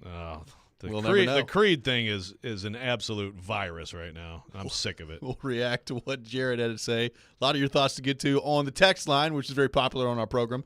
We'll get into that next. This is Robby and Rexrode, 102.5, 106.3 The Game. Predators fans, Brewhouse South in Cool Springs, Brewhouse 100 in Bellevue, and Brewhouse West on Charlotte Avenue are 102.5 The Game's official home for Predators watch parties. Catch all the games at Brewhouse and enjoy great specials on Blue Note Bourbon and Black Abbey Beer. We are your home for Smashville. 102.5 and 106.3 The Game and the Game Nashville app. At Harbor Freight, we think you shouldn't have to break the bank to get great tools. Because we know that for some of you, tools are part of the job. And for others, they're just the beginning of making, fixing, restoring, and building. That's why we make high-quality tools that are priced affordably. Because we love being the start of all your working, making, fixing, restoring, and building. Whatever you do it for less at Harbor Freight. Whatever your destination in life, you can get there easier with a checking account from F&M Bank. At F&M, our checking accounts give you the tools you need to manage your money well, like our smart free checking account that's actually free. Because sometimes the basics are more than enough, making lives better by making banking easier. Come see us at one of our branches or online at myfmbank.com. F&M Bank, banking made easy on purpose. Member FDIC. When Genesis Diamonds has a sale, you know it's the real deal. And it's happening this weekend. Our final store-wide sale of the year with deep discounts up to 35% off. This is the big one, where the staff knows they can break all the rules. Plus, Genesis selection is nearly double. Designers are here from LA and New York with their entire collections on sale. Luxury pre-owned Rolexes are also marked down. All lab-grown diamonds are also included. The last and best jewelry buying opportunity of the year. Save up to 35%. Friday, Saturday, and Sunday only, and only at Genesis Diamonds, Green Hills and Cool Springs. I have to confess, I was very excited to call 911. Finally, a good one, and I realize that while what I'm about to say is true, it sounds suspicious. So I'm like, my wife fell down the stairs. From his multiple Netflix specials, comedian Tom Segura brings his new tour, Come Together, to Bridgestone Arena Friday, April 12th. Tickets on sale Friday at 10 a.m. at Ticketmaster.com. Want even more excitement on game day? It's time to get on Prize Picks, the best way to win big on fantasy sports. Here's how it works. Just pick 2 to 6 players and choose more or less on their stats. If you get them right, you could win up to 25 times your cash. It's quick and easy to make your picks, and with fast and safe deposits and withdrawals, Prize Picks is the place to play this season. Prize Picks has awesome weekly promotions, and they're the only daily fantasy platform with an injury insurance policy, keeping you in the game even if one of your players goes down. Sweat it out, watch your entry update in real time, and continue the fun by making picks on second half and fourth quarter stats. Take your game day experience to the next level with Prize Picks. And right now, you go to prizepicks.com/primetime and use code primetime. Prize Picks is matching your first deposit up to $100. That's prizepicks.com/primetime with code primetime for a 100% deposit match. Prize Picks, daily fantasy sports made easy. Must be present in certain states. Visit prizepicks.com for more details. Do you like what you're hearing? Do you want your business to be featured on Robby and Rexrode every morning? This is General Manager Sean Ford. 102.5 The Game listeners love supporting our advertisers. Let us show you how you can be a part of the program. Email it together@cromwellmedia.com. This is Robby and Rexrode on 102.5 and 106.3 The Game and the Game Nashville app. Welcome back in, Robby and Rexrode, 102.5, 106.3 The Game. Robbie Stanley, Joe Rexrode, Nick Keyser here with you on this Friday morning. Appreciate our friend Jared Stillman for being with us in the last segment. So much. Make sure you tune in to 93.3 Classic Hits tomorrow for MTSU football. Blue Raiders kicking off at 1 o'clock at home against UTEP. Pregame beginning at 12 o'clock. Coverage also available on the 93.3 Classic app and at 93.3classichits.com. I'm just glad we could revisit Inspector Clouseau, one of my favorite nicknames you've given ever. Didn't we actually? Yeah, we played the music. Yeah. 1 year ago today, the Titans won a road game. Who knew at that time that it'd be maybe the last road win we've ever seen for the Titans? Amazing. Just terrible. So, like, it really is. Does this mean like they're due? The cycle's ending on Sunday. It's a calendar year. It's got to come to an end at some point. Well, this is kind of the point of this thing I wrote that Vols fans are real mad still about, because they're getting lumped in with the Titans and Vanderbilt. And admittedly, the Titans and Vanderbilt's bad year is way worse than the Vols' bad year. But you got the Titans going to Jacksonville. Yeah. The Vols have a chance to beat Georgia. And the Vanderbilt will not lose. They will not. I mean, this could be a redemption weekend. Redemption weekend is here for all. Really is. I mean, this is a big opportunity coming up this weekend for the Titans and the Vols. And like I said, Vanderbilt's not going to lose. They got one more game. Got the week off. So who knows? Extra time to the switch could flip at the Vols this weekend. Who knows? What is more shocking? Tennessee upsetting Georgia, or the Titans going on the road scoring like 3 touchdowns and beating Jacksonville? How many touchdowns they got on the road this year? 2? They have 2. They have 2 touchdowns and I think 14 field goals on the road. Oh, boy. Love the road field goals. Yeah. The more shocking thing would be the Vols to me, right? Yes. Yeah. I think. To actually beat Georgia the way Georgia's playing right now? Yes. With their full complement of players, yeah, that would be more shocking. But like to your point, you do sweeten the deal if it's the Titans win and it includes 3 offensive touchdowns. It's getting closer. Like the scales are balancing a little bit on that because if the Titans score 3 touchdowns in a road game, playing Katie parade. bar the door. That's right.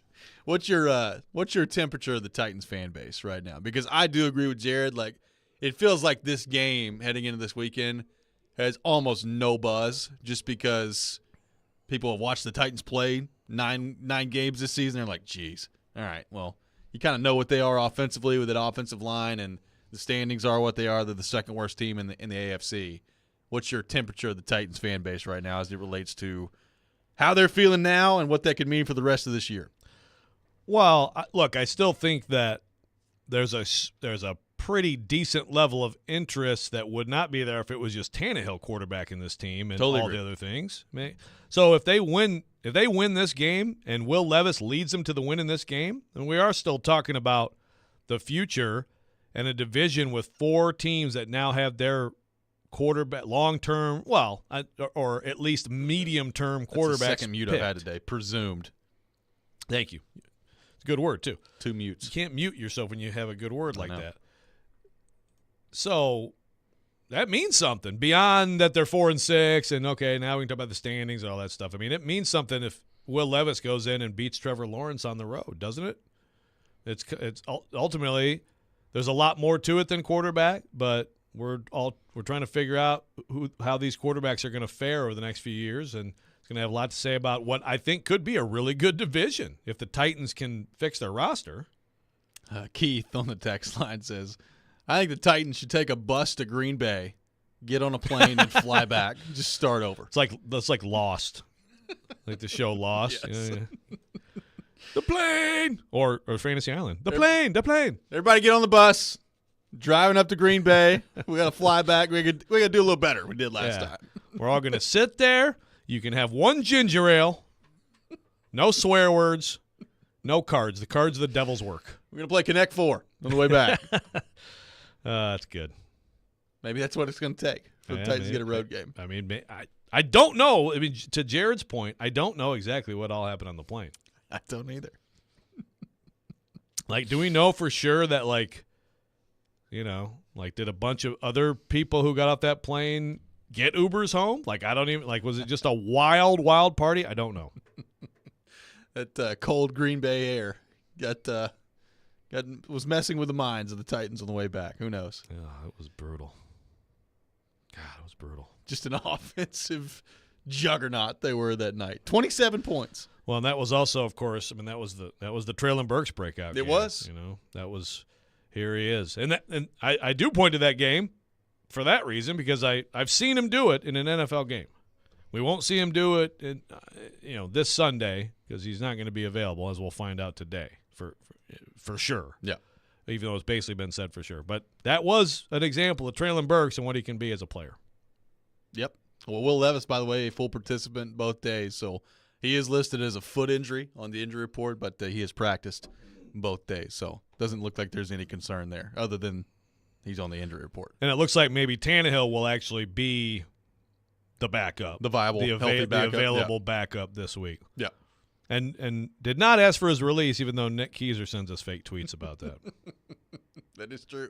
He's not even listening to us. He doesn't care what we're saying. That, or he's just saying, you know what? Screw you guys. I think we need to rip him more to get him to listen to the show more. I do too. Nick, do you know what radio program that you're on? Yes, I do. Okay, your producer also has another job making updates and doing all the other things. That's good. And finding fake tweets about Ryan Tannehill asking for his release. That was atrocious. I'll be honest. I took a 2-hour nap yesterday. Didn't feel the greatest yesterday afternoon. And I saw that and thought, wait. Oh, big news. Interesting. Gotta okay. send it. Someone else sent it to me first, and then I didn't look at the guy's profile, so that was bad on my part. Sorry. Next time, just retweet, then send it to us. No, I'm not going to do that. Yeah, Tannehill, yeah, there you go. Tannehill's had a lot of crap flying around about him this week. He really has, though. Yeah, yes. Nothing he really deserves. Yeah, we may get into some of that a little bit later. Coming up next, we'll look ahead to Tennessee and Georgia. If the Vols have a path to victory tomorrow against Georgia, what is it? We'll get into that coming up next. This is Robby and Rexrode, 102.5, 106.3, The Game. Raider football lives on 93.3 Classic Hits. Hey, it's Big Joe. Chip Walters and I will have the call this Saturday as MTSU wraps up their home schedule against UTEP. Our coverage begins at 12:30. Your home for the Blue Raiders is 93.3 Classic Hits. Rock and Roll Hall of Fame inductees, Earth, Wind, and Fire, and Chicago reunite together again. The Heart and Soul Tour 2024. Earth, Wind, and Fire and Chicago. Live at Bridgestone Arena, August 20th. Nashville, this is going to be a night to remember. Get tickets this Friday at 10 a.m. at livenation.com. Hey, it's Jared from my friends at Hiller. It's getting colder quickly, and a lot of you are probably firing up the heater for the first time this season. If your system is older or having lots of issues keeping your home warm already, it's probably time for an HVAC replacement. There's no better time to replace your system than right now. Hiller is having their biggest sale ever on select HVAC systems. Get up to $2,600 off a new system until November 15th. This is the biggest discount they've had in years. That's Hiller. Call the Happy Face Truck today. Hal Gill here for my good friends at Dunkin'. I get my Dunks every morning. I grew up with Dunkin' in Boston, and it's been my favorite ever since. Fall in love with Dunkin's pumpkin coffee, lattes, muffins, and donuts. Made with their signature high-quality coffee, each sip and bite is sure to delight. Perfect for those cool autumn mornings or as a sweet treat any time of day. You won't be able to resist the delicious pumpkin flavor. Get pumped for pumpkin. Stop by Dunkin' today. It's time to celebrate this fall and unleash the beast. Monster Brewing proudly presents to you Beast Unleashed. 0 caffeine, 0 sugar, all the adult beverage fun. The Beast is unleashed with great taste, bold familiar flavors, and 6% alcohol. Go wild with Mean Green, White Haze, Peach Perfect, and Scary Berries. Don't fear the Beast. Enjoy Beast Unleashed at your next tailgate or football party. Drink responsibly. Must be 21 and over. Discover, this is Daniela. Hi, it's Jennifer Coolidge. I just want to thank you for making me feel so special. I earned cash back on debit for my dinner party groceries. That's great, but with Discover Cashback Debit, we give everyone cash back on everyday purchases. Anything else I can help you with? Do you like asparagus and mushroom sorbet? I've got leftovers. Introducing Discover Cashback Debit, a checking account with cash back. It pays to Discover. Eligibility and terms at discover.com/cashbackdebit. Discover Bank, member FDIC. Ancestry makes the perfect gift to give people because it literally blew my mind. It's literally like you're giving them something that they would have no knowledge of. Which is very important because for us to basically be able to find our missing family or to see my indigenous heritage confirmed inside there. It's one gift, but it's so many different things. Show someone where they came from this holiday season with Ancestry DNA. Now on sale at Ancestry.com. Keeping it local. But do you trust? No, I don't trust him at all. But no, you're right. And fun. Can I ask you a question? You just did, but yeah. Every day. Catch you on the flippity flip. It's Chase McKay. No, like it can be displayed. And Big Joe Dubin. And they call me Joel Dooley. The Chase and Big Joe Show. Brought to you by Regal Realty Group. Weekdays at 9 on 102.5 and 106.3 The Game and the Game Nashville app. Hey Nashville, this is Gary Bettman. You're listening to Nashville's best sports talk, ESPN 102.5 The Game.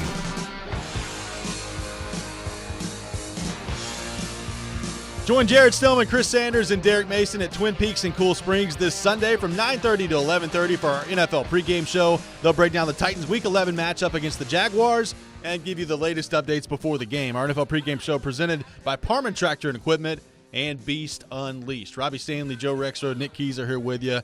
The Vols hosting Georgia tomorrow at Neyland Stadium, 2:30 on CBS, the SEC game of the week. Georgia, a 10.5-point favorite on the FanDuel Sportsbook. Georgia playing really well right now. They destroyed Ole Miss last week at home. They have won, I believe, is it 28 in a row now? I think 28 in a row. That seems good. 27, 28 in a row, somewhere in that neighborhood. Back-to-back national championships, all those things. And are now number one in the college football playoff rankings again. So the number one team in town coming to Knoxville tomorrow. We've discussed this game and the challenge that is now in front of Tennessee after they got shellacked last week against Missouri. If Tennessee is going to hang in there, Joe, and they're going to have a chance to win, and ultimately if they are going to win and pull off the upset tomorrow, what's the path to making that happen? What has to happen for Tennessee to hang in there with Georgia and have an opportunity to win this game? To me, the path is absolute. Well, it certainly is. You have to score points because Georgia's going to score points. But I think the thing that gets better for sure with the Vols at home is the defense and the defensive pressure. The run stopping, all these things. I mean, Georgia has great players all over the field. They don't have. I think one of vintage, running backs like they've had before. They have an all-time. I mean, like Brock Bowers is going to be a top 10 pick, so we know how great he is. And Ladd McConkey is awfully good. I mean, he's a pro too. So you got to. But the thing is, the Tennessee, just the intensity level, the crowd, all that stuff. That's where it's got to be. It's got to be not just ferocious and intense and all that, but it's also got to be. It's got to be focused and smart because Tennessee made a lot of. Schrader's a heck of a player. Cody Schrader's a heck of a player, but he can't catch a swing pass and then have no one within 15 yards of him when he catches it. You can't hand him stuff. Their linebackers were bad. Elijah Herring had a brutal game last week. It's just how say what it is. I mean, I think he's a nice young player. He's going to be good, but last week was I a few times watching that game man, if just Keenan Peely never got hurt, what does that mean? There's a reason they brought him in, an experienced linebacker. Well, by the way, Arian Carter didn't play last week either. Right, and he's hurt. So Herring got exposed in that game. So Georgia's going to try to get some matchups there. They're going to try to make that work for them. So it's all got to be connected and all that stuff, just like you'd expect. I mean, the problem is Georgia. First of all, I think their quarterback's underrated. I think he's really coming on as a heck of a player, but the pressure rate on him, he's been pressured 8.9% of dropbacks. That's lowest in the country. He's the overall pressure rate. Well, so their pressure rate given up 8.9%. That's best in the country. And their run blocking has been amazing. Their rushers, and I'm reading from Seth Emerson's story in The Athletic, but their running backs or their ball carriers 2.8 yards before contact this year. Yeah. And so again, Kendall Milton, Edwards are good players. They're not I don't think amazing players Nick relative. Chubb and no Sean Marino running around back there. Yeah. No Sean Marino. That's there you go. I mean, even like Sony Michel at Georgia, but they're great all over the field. You gotta get some stops, some sacks. You gotta rip the ball out. The defense has got to cause havoc because if they have time, then Bowers. There's no matchup for Bowers. There's no matchup for McConkey. You've got to be at your absolute best up front. I mean, James Pierce has to have an incredible game. Tyler Barron, Amari Thomas. I mean, those guys have got to be – that's where I start in this game. It's kind of Titans-ish where it's if that part of your team is great, then everything else you have a chance to have success against a good team. And then offensively, you got to get back to running the football, and that's going to be very difficult. But that is one thing about Georgia. I think Georgia overall – this might be their best offense of the three. But this is clearly their worst defense of the three, right? Yeah. I mean, when you lose as much talent it's still as great. Lost, yeah. It's still great, but it's not overwhelming because the last 2 years, they kicked Tennessee's butt in so many matchups individually. It just didn't matter what your scheme is. Yeah. I mean, this year, you got to get those running backs going again. To me, Tennessee has no chance to win this game if they don't turn the ball over a couple of times and force turnovers from Georgia. You got to protect the ball, and you got to steal a couple possessions because I think Tennessee's offense is going to have a tough time sustaining drives against this Georgia team. Tennessee's offense, through different periods this year, has had a tough time sustaining drives in general just because it's just been up and down with their offense. And now you've got Thornton unavailable to play. Brew McCoy can't play. So it's Squirrel White on the outside, and then you've got Ramel Keaton, who's been unreliable this year, and then some young guys that have kind of been mixing and matching as to who they've played the last few weeks. To me, you've got to find a way to punch a ball out, fall on it, hit the quarterback where the ball floats up in the air, intercept it. You've got to find a way to create a couple turnovers, and you got to play clean offensively. You can't turn the ball over deep in your own territory. You just give yourself no chance if you do that. So, to me, Tennessee's defense has to find a way in this game to make 2 or 3 plays that change the outlook of the game. You got to, whether it's a a sack on 3rd and 2, whether you force a punt, whether it's forcing a turnover. Like, you've got to find a way, if you're Tennessee's defense, to steal a couple of possessions here if you're going to have a chance to win, to me. I still think Tennessee's defense will be better than they were last week. They're not just going to get totally gashed out there. I think there's a little bit of pride that comes with that, and they're at home. Like, they should play better. I mean, if you're Tennessee, to win the game, you're going to have to score 27, 31, 34, somewhere in that neighborhood to me if you're going to win this game. We've talked a lot about this, and we've not mentioned Joe Milton, who, by the way, probably also has to have, like, the best game of his career. Yeah. Even if all these things happen, like, Joe Milton can't turn it over. Joe Milton has to make big plays. And I don't know where the big play comes from. They've struggled to take the top off defenses. They started to get a guy who could do it in Thornton, which I thought all year would be a guy who would do it. Now he's hurt, unfortunately for him, unfortunately for them. But I think that Joe Milton, as a designed runner, has to be – I think when they've had – think of the first half against Alabama. Think of the Texas A&M game. Yeah. Even the Kentucky game. This offense has functioned a lot better when that's been an intentional part of it, and I think you have to do that. Now against Georgia, you're going against future pros, and you got to be careful. But I think that's got to be part of the game plan. Well, what I'm about to say is counterintuitive in some ways to what I just talked about in terms of protecting the football and stealing a couple possessions. I do think, though, in order to generate some of those big plays, you're going to have to throw a couple up if you're Joe Milton and see whether or not Squirrel White or Ramel Keaton or somebody can come down with it. Like, you're going to have to take some chances on a couple 50-50 balls and see if your receiver can go up and make a play for you. Otherwise, I just don't know how you're going to generate big plays. Tennessee will probably run it a little bit better than they did last week. I don't think Tennessee is going to be able to run the ball overly effectively against Georgia. So if you're not throwing a couple up there and seeing if your receivers can come down with it, I don't know where the big plays are going to be coming from in this game. Yeah. No, I agree. Look, he can put it up like no one else can. So try it. Last year, as bad as that game went, I mean, I thought Hooker made a good decision. I think, was that to Keaton? I don't remember if it was to Keaton or I don't think it was Hyatt. But regardless, he threw it up there, and their corner made an NFL play. Tillman. It was to Tillman? Yep. Okay. Corner made an NFL play, and there you go. That's what Georgia did last year. They just had pros all over the field, and they were just better than you. But still, that was worthwhile to me.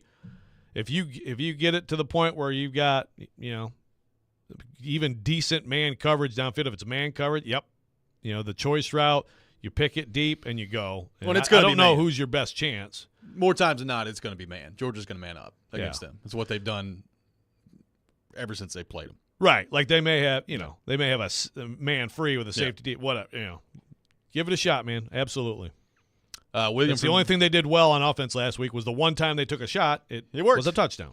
William from Dover on the text line says, Jackson Ross with a punt fake pass this weekend. Call him my shot. I mean, something like he that. Takes 7 seconds to punt the ball, so I guess one day they could throw one. He's been really good, by the way. He has. A lot of good punters in this state. We're figuring it out. I mean, the continent of Australia is just going to completely overtake punting pretty soon. It's going to be Stonehouse and a bunch of Aussies in the NFL in 10 years. Is there a state in our beloved union that is more equipped to punt the football than this one? I think the answer is no. God, you're right. That's a great point. Yeah. That's what I should have written.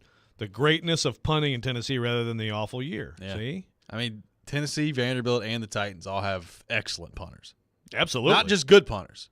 Excellent punters. Yeah, and I don't know about Ross. I think it absolutely can be in the NFL. Vanderbilt's punter is a pro. No question. So get excited. Ryan Stonehouse can punt the heck out of the football in this state. It's punt state U. Punt. You nailed it. I tried to come up with a pun. A pun. On that note, 615-737-1025 is our phone number. Coming up next, it is time for the Rex Rant with Joe Rexrode. You can check it out every morning at 7:45. TD coming up at 8 o'clock to look ahead to the Titans and the Jags. All that coming up. This is Robby and Rexrode, 102.5, 106.3 The Game. Are you always on the go? We've got you covered. Download the Game Nashville app from your app store and listen to us wherever you are. Robbie Stanley, Joe Rexrode. It's Chase McKay. Caroline, Willie, D-Mays. Stomach Company. We are Nashville's best sports talk. Good station. I listen to it all the time. 102.5 and 106.3 The Game and the Game Nashville app. When the festive bells ring and everyone gathers round, make sure your home's ready for it. From flickering lights to chilly nights to busted pipes, Lee Company is here to help. Heating, air conditioning, plumbing, electrical, or any fix-up you need, we've got the experts ready. Head over to leecompany.com. That's leecompany.com. Remember, Lee Company, all you need, so you can enjoy the holidays worry-free.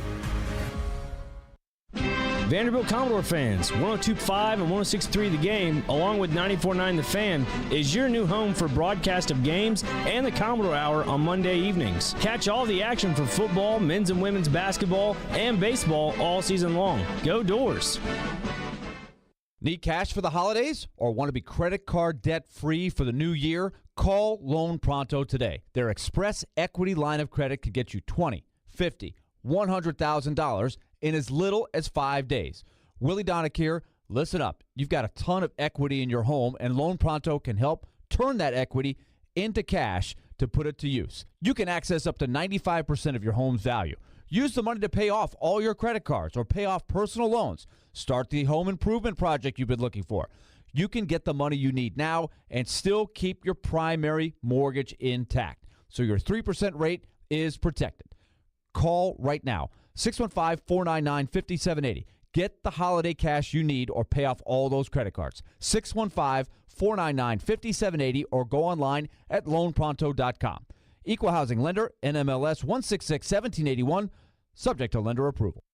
You already know Prize Picks is the most fun you'll have this football season. But now you can play during basketball season too. Just select 2 or more players, pick more or less on the projected stats, and place your entry. You could turn $10 into $250. Right now, Prize Picks will match your first deposit up to $100. Visit prizepicks.com/playnow and use code PLAYNOW. That's code PLAYNOW at prizepicks.com/playnow. Must be present in certain states. Visit prizepicks.com for restrictions and details. Not near a radio, download the Game Nashville app, and you can listen to Robby and Rexrode wherever you go. Now that is cool. This is Robby and Rexrode on 102.5 and 106.3 The Game and the Game Nashville app. Sometimes he wakes up on the wrong side of the bed. And sometimes he's just, well, Joe. Awkward moment, let's do it. This is the Rex Rant, now on Robby and Rexrode.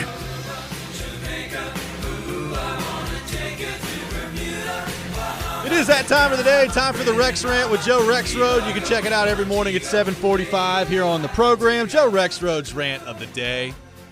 Joe, the floor is yours. I turn things over to you.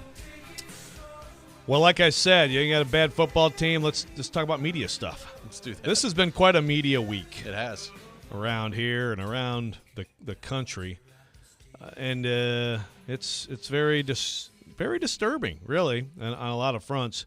So, first of all, I guess we've talked about the TD. We got TD coming up next. We can ask him about this. But, Nick, you got the TD thing yesterday from TD Power Hour on Stillman and Company? Okay, let's listen to that. What's up, Larry?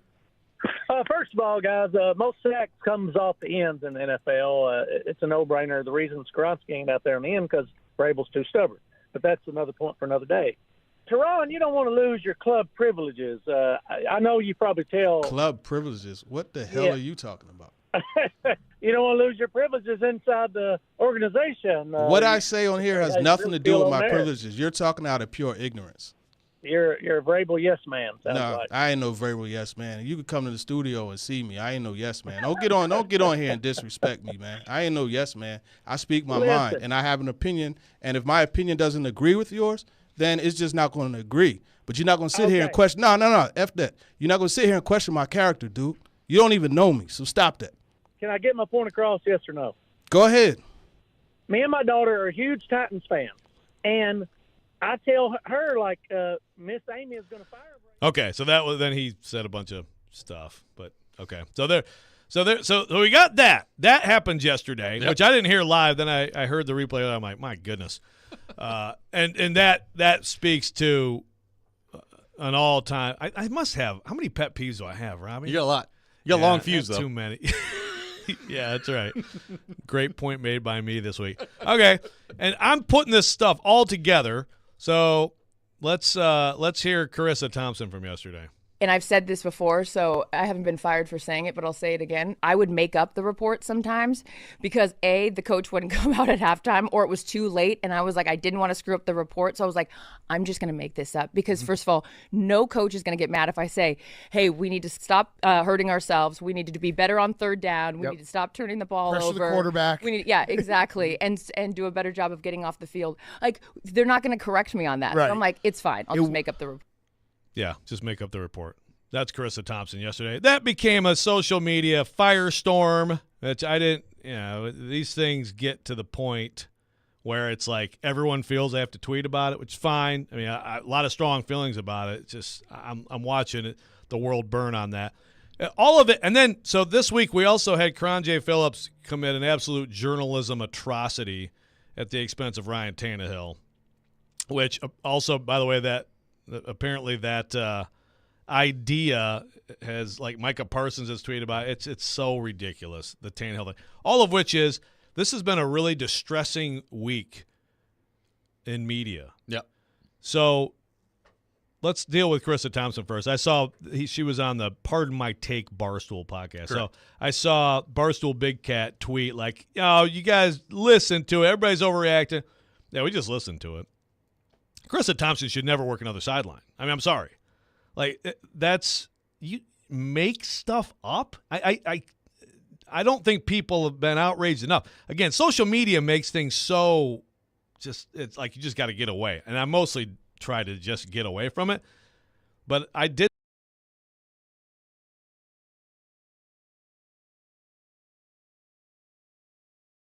ever. And the thing is, it's so hard. Like, there are so many people who actually think that people who do what we do have no credibility, aren't doing it honestly.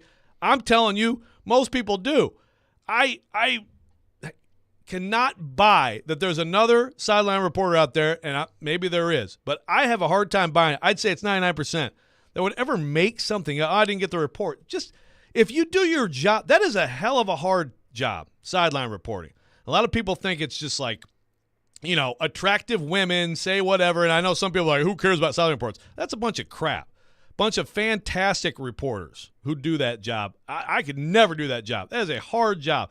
And what you do is you report all week, and then you have information. Best sideline report I've ever seen, friend of the show, Lisa Byington, always had information. Whether she just got an interview with the coach or not, you have reporting done to say something. And if you didn't get the coach, say that. That happens all the time. Now, I'm more pissed about this than I realize now that I'm starting to talk about it. It's such a disgrace. Well, here's the thing that bothers me, beyond the obvious of what you've just said. We gotta separate the perceived value of sideline, like halftime reporter interviews, and what she said here. So, like, I've seen a lot of, well, who cares about this because coaches never say anything anyway. And I get that. That's fine. Like, you can say that the silent – because, look, honestly, a lot of times this stupid, like, hey, let's go down to such and such for one question before the coach walks into the locker room, it serves almost no purpose every time. That part of it is usually not good. It's stupid. So I get that. But sometimes a coach will pop off, and sometimes, it is good. But that even all that's irrelevant. Like, beyond the coach not saying anything of it, that's a separate issue. The issue is – she just openly admitted to getting on live television and lying to her entire audience. Like, it's a big deal from that perspective. Right. So people see that and they're like, okay, well, that's just standard operating. No, it's not. But when someone does something like that, my God, it's damaging. It really, and in particular for women, because one of the tweets I saw Caroline Fenton had a tweet, and she's right. It's like it's this ridiculous a need to fight for respect for women in this industry, which is stupid, but it's reality. And so then something like this happened, it's just like, well, you just hurt that. You just fed people who don't want to respect them.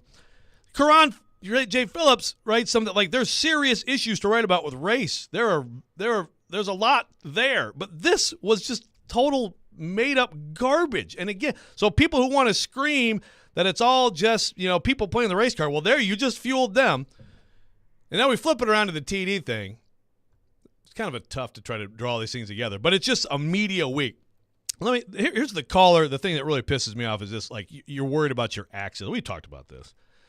Jared has the same amount of access that TD has, that the Titans provide. Jared can go to any press conference. Jared can go, and I'm just using Jared as an example because Jared spends like a lot of days talking about how stupid Vrabel is, right? Like, what access? Like, the idea that these teams are just giving out access if you're going to be friendly to them is so detached from reality. And then beyond that, the personal side of this, TD's a fantastic reporter. He does it the right way. And if he doesn't agree that Vrabel's terrible, I don't even know what the guy's point was, that you're going to go to, you're a yes man, and they're going to cut you out of the locker room. They can't cut us out of the locker room. And I'm not even saying they want to, but they can't anyway, okay? Like, that's why there are protections in place for media to cover these things independently. Yeah. I'm just pissed off, and that long fuse I talked about this week is really a great self-analysis. Well, it was interesting last night. All my Twitter feed was last night was people talking about the game going on and then the Carissa Thompson stuff, which I will say, like, if you're a sideline reporter, I appreciate you making your comments known last night. Other members of the media, like, not everything has to be about you. Like, you don't have to take every story and make it about your own personal journey. Social media. Like, it doesn't have to be about you. You don't have to comment on everything. You don't have to have an opinion on everything. So can we please stop that? Because that was annoying last night. Now everybody on Twitter is, I work my butt off. Let's see if we can make this about me and how much I work and my path to get here. Can we stop doing that when you're not a sideline reporter? But other than that, I mean, that's all it was last night, and it's a big deal. I think that's fair. Like, some of the text I says, Joe, you get lumped in like good police officers, a bad police. Well, lawyers. Like, some people are just like, lawyer. Yeah. Well, I mean, a lot of lawyers are really smart and do really great work, right? But some people are just like, lawyers are scumbags, and I get it. Some people are just always going to be like, media, lie, and they're scumbags and whatever. So it's just it's part of the deal, but I am going to defend it when it's so grossly misinterpreted like that. Yeah. And now people are all over telling her that they should take her off the Amazon broadcast. I don't know that I agree with that. Like, she's not a sideline reporter on the Amazon broadcast, but yeah, it's kind of crazy to me that she could just outright, I just made stuff up. Yeah. Like, the ability to just come out and say it. It's like, okay, interesting. It's amazing that she ever thought that's okay. I don't. And then, saying it on a podcast, and no, it wasn't taken out of context. Listen to it. It's not at all. What she said is exactly as she said it. So I don't think she should work sidelines anymore. I mean, I really don't. But she doesn't really now, though, right? She's more she pretty much out of that. Yeah. It'll be interesting to see, what comes of that. Chip's on one today. Listen to it yesterday. It sure sounded like TD was defending the Titans big time, just like Willie does the Preds. Again, it's fine if you want to disagree. And we all have different outlooks, okay? I mean, but all I'm saying is, in both cases, like, no one's doing this because they're fearful of, like, retaliation or it's not actually their opinion. If someone's not actually giving their opinion, then tee off on them. Yeah, 615-737-1025, our phone number, 615-737-1025. That's a smorgasbord of rants. I like it. A combination. I guess. Weekend. Try to get it all in before the weekend. Teron Davenport will join us coming up next. We'll get TD's thoughts on the Titans. Take your thoughts as well on our text line driven by WilsonCountyHyundai.com. This is Robby and Rexrode, 102.5-106.3 The Game. Our voice. So we don't think Vrabel's scared of a rebuild coming. I mean, he runs that football team. Your voice. You don't know there's a solution to the problem because he doesn't think there is a problem. And what matters to Nashville. What about the big picture next year? The coaching staff isn't coaching well enough. We are 102.5 and 106.3 The Game. ElectronicExpress.com. We make it happen. Want an inexperienced surgeon? Okay, nurse, I'm ready for the scalpel. How about an inexperienced airline pilot? Ladies and gentlemen, this is your captain, and I'm terrified. Experience matters, and we have it. Regal Realty Group is experienced to help you from contract to close. They know the area, understand financing, and have up-to-date property listings and comparisons. Oh, and lots of experience. Visit RegalRG.com. Hey there, are you seeking relief? Perhaps you would just like to enhance your day or night. Did you know there are legal THC products available right here in Tennessee? I'm serious. You can have legal THC products shipped to the comfort of your home. Yup, Comfort in Cannabis is only one website away. Visit greentreescompany.com. Green Trees with a Z.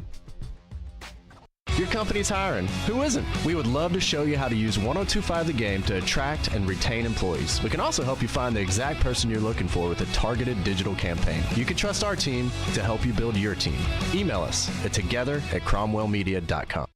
Whether you drink it neat, in a cocktail, or like our boys at Bridgestone, on ice, Blue Note Bourbon hits all the right notes. From the ever-popular Blue Note Juke Joint to our fabled Blue Note Crossroads. It doesn't matter if you're watching the Preds at a bar or just hanging at home. Our double gold medal winning, hand-bottled, straight bourbon whiskey always sounds like a good time is about to be had.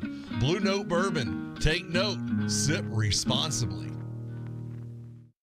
Twin Peaks is the best in the game. Here, you're in the red zone for every college rivalry and divisional matchup all season long. On game day, you never have to decide which teams to watch, only what combination of bites, burgers, wings, and more to order. Plus, where else are your favorite draft beers always poured at a frozen 29 degrees? Only at Twin Peaks, the #1 sports bar. Stick around after the sun sets. Twin Peaks is open really late. Wind down with bourbon and late night bites. Only at Twin Peaks. Get ready for the final race of the year at Duck River Raceway Park. Tomorrow, Platinum Building Solutions presents the 35th running of the Gobbler, featuring the Hunt the Front Super Dirt Series Super Late Models battling it out for a thrilling $10,000 prize. Enjoy nonstop racing action with various support classes, including the $3,000 to win Enduro. The grandstands open at 11 a.m. and drivers meet at 1. It's Nashville's closest dirt track. All details at duckriverracewaypark.com.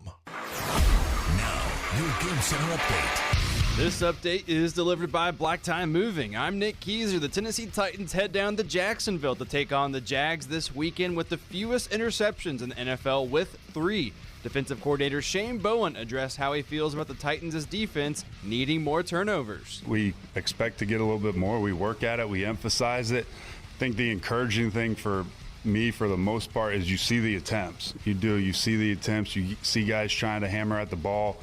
See guys trying to get their hand up. We've gotten a few more of those. And before taking on Connor Bedard and the Chicago Blackhawks tomorrow, the Nashville Predators are going into practice today with no morning skate on game day. The Preds also sent defenseman Mark Del Gaizo back to AHL Milwaukee yesterday before tomorrow afternoon's game. And the Atlanta Braves made a trade overnight acquiring left-handed pitcher Aaron Bummer from the Chicago White Sox. The Braves sent Michael Soroka, Jared Schuster, Nicky Lopez, Braden Shoemake, and Riley Gowen back to the White Sox. Bummer went 5-5 on the mound last season with a 6.79 ERA and a career-high 78 strikeouts. This update has been delivered by Black Time Moving. Use the promo code GAME to score 10% off of your next move.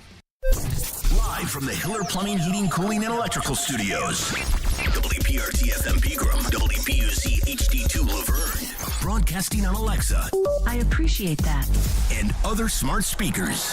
102.5 and 106.3. And a score! You can run different offenses. The doors on the board. Off the field, on the field. The Game. A Cromwell Media Station.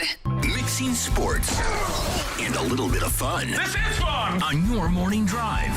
This is Robby and Rexrode. With Robby Stanley and Joe Rexrode on Nashville's best sports talk. 102.5 and 106.3 The Game. And on the Game Nashville app. Ladies and gentlemen, it's showtime. ESPN's Turon Davenport, Talking Titans, now on Robby and Rexrode on ESPN, 102.5 The Game, and the Game Nashville app. It is that time of the week, time to welcome in our friend Teron Davenport, ESPN NFL Nation Titans reporter, host of Talking with TD, to the program. We go to our 102.5 The Game phone line, driven by WilsonCountyHyundai.com. TD, good morning. How you doing?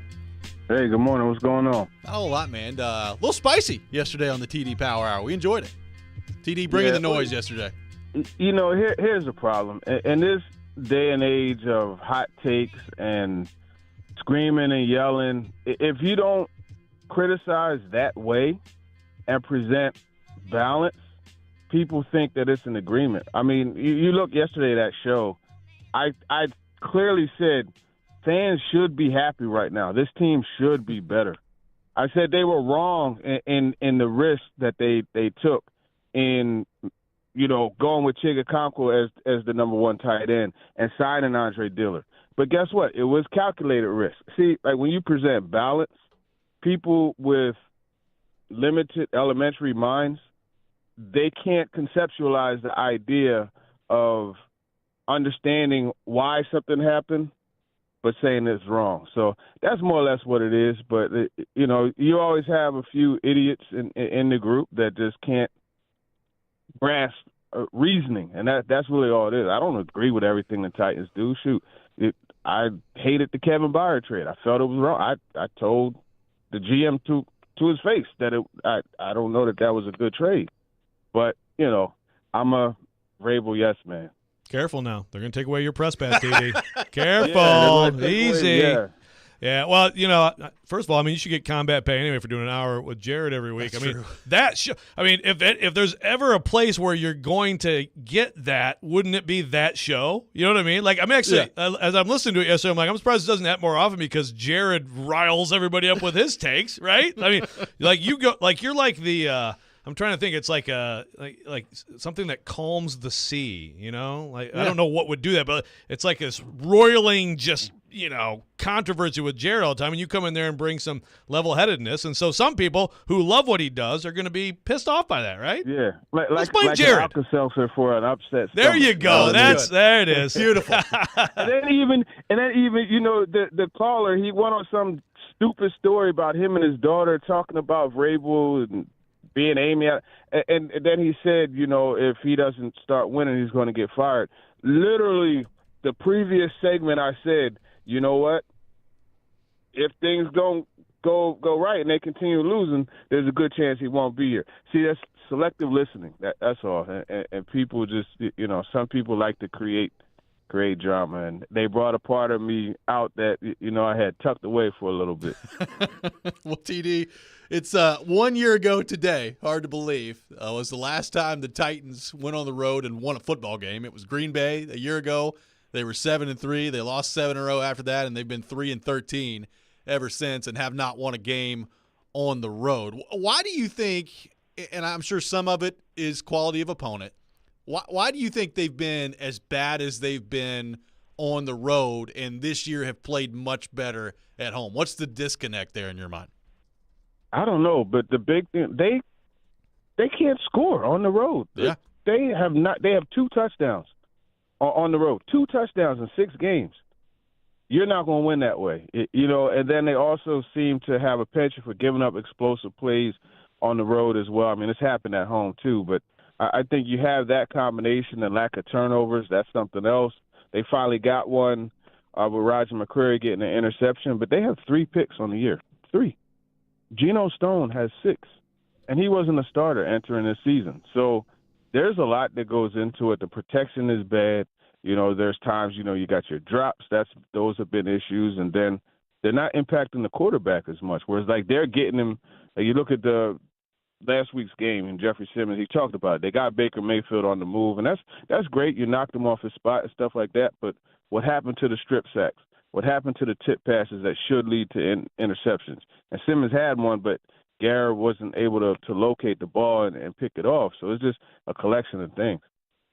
So, TD, we've talked some about, you know, a season like this. First of all, I mean, I think if the Titans win this game Sunday, I do think that there's it gets them back into some conversation with some games coming up that they could hang around, you know, and I think it would be huge for these guys, for their morale. But if it keeps going this way, you know, like speaking of people who overreact, get upset, all that, people talk about quitting, which doesn't happen in this league. Yeah. No one tanks in this league on purpose, even if an owner's trying to pay you to tank. But there is, I do buy the idea, like a little less of an edge, maybe a little less in preparation. Maybe you're a little more likely, if you're banged up, to be like, I don't know if I can go. How much are you seeing from this team in terms of maybe just a little less edge and just intensity because of the results, and where do you think it might go? Yeah, I'm not really seeing that. It's human nature to, take a little bit off. So there are probably small differences that we can't really see and sense. But, for the most part, from what I've seen, they've done a good job of being able to keep the morale high and staying loose, right? So I think they've done a good job there. But, you go into this game, I understand the optimism that they have. Now, again, I'm not saying that they're going to make the playoffs or anything like that, but if you win this game, and that's why in an entry of 32 for 32 we did, I picked this game as the most important game for the rest of the season. Because if you win this game, now you have gotten a divisional win. You stopped your road streak that has been over a year. You beat the team that is on top of the division right now. And you are only 2 games behind them with a bunch of games left in your division and another game with them here in Nashville where you play better. So I think if they could go in there and win, they could present hope. Now, again, I'm not sitting here saying, hey, they beat Jacksonville, they're going to the playoffs, but this will definitely help them out in what they're trying to do. TD, is this the worst offensive line you've ever covered? Yes. Yes. Yeah. I was thinking back to Baltimore with Eugene Monroe and that crew. And, the crazy thing is that offensive line, Ryan Jensen was a backup center. Yeah. Yeah. So that one wasn't bad. The 49ers had a beautiful one with Mike Upati and Anthony Davis and Joe Staley and Alex Boone and this is probably the worst one. And that's my point yesterday also is, you want to point it at the coaches and say, hey, look, it's your fault, it's bad. You can only do so much with the group that you have, and that even goes to Tim Kelly. He won't say it, but the fact of the matter is you cannot call plays that have long developing routes. You can't do it. And even on some plays, you heard Kyle Phillips answer my question. Yeah, I do have to cut my route short sometimes. Talk to Westbrook and Kenny. He said the same thing. So when you have those issues, it's a bad O-line. Yeah. Of course, you got the Atlanta game where you get play action a couple times and you're able to keep him clean and make those throws. So that's enticing, right? Like he's got such a talent for that. But as we've seen in the last 2 games, he hasn't had a chance to even really look down there. So this offensive line, so Dylan Radins, I would expect him to play better this week than he did last week, because last week he was awful, and he also got thrown in the middle of the game, and I think that's fair. He gets reps at the position all week. That should matter, right? But what do you think about just him, and what about like Jalen Duncan? Do you feel like there's any chance that he might actually at some point emerge this season and get a real crack over there? Yeah, that whole situation at left tackle that's been a crippling effect. It's had a crippling effect on the offense, and with Radins, maybe with him getting a full week and just settling in at the position and knowing that that's where he's going to be, because he said it, right? The footwork at guard is totally different than the footwork at tackle. When you're working at both, it's hard to hone in on either one, you know what I mean? Because you have to know both. In this situation, he goes into the game, all right, I'm the left tackle. This is, the way I'll approach this preparation. I'll know this and that, and that's how it works. But you still got to go out there and perform. And, the problem is last week it was bad. But, Jalen Duncan is a guy that he has all the tools and athleticism and everything. I don't know, man. Like, you have to, if you're a Titans fan or the coaching staff, you have to hope that you don't have to put dunking in, because that would have meant that Radens either got hurt or didn't do well. So he maybe, if things continue to trend the way they do, he'll get a shot. But, that's a tough call right there. But I will say, Radens has always said, and even going back to when he was coming out of North Dakota State, someone like Jim Nagy, I remember talking to him, and he told me that dude belongs on the left side. That's where he's most comfortable. And lo and behold, over these last couple of weeks, what's he been saying? Absolutely. TD, great stuff as always, man. Appreciate you taking time to be with us. Have fun in Jacksonville this weekend. Happy Thanksgiving. We won't talk to you next week, but hope you and the family have a good one. Yeah, appreciate you. And, hey, the folks at Titans facility, if you guys were listening, I said you weren't making the playoffs.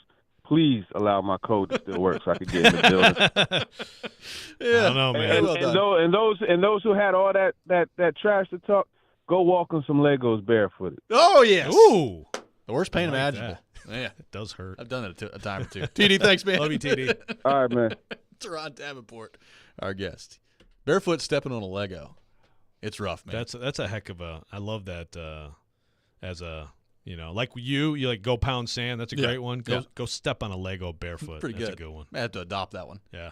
We'll continue to look ahead to the Titans and the Jags. I have Lego hair, by the way. Got more of your thoughts to get to as well. This is Robby and Rexrode, 102.5, 106.3, The Game.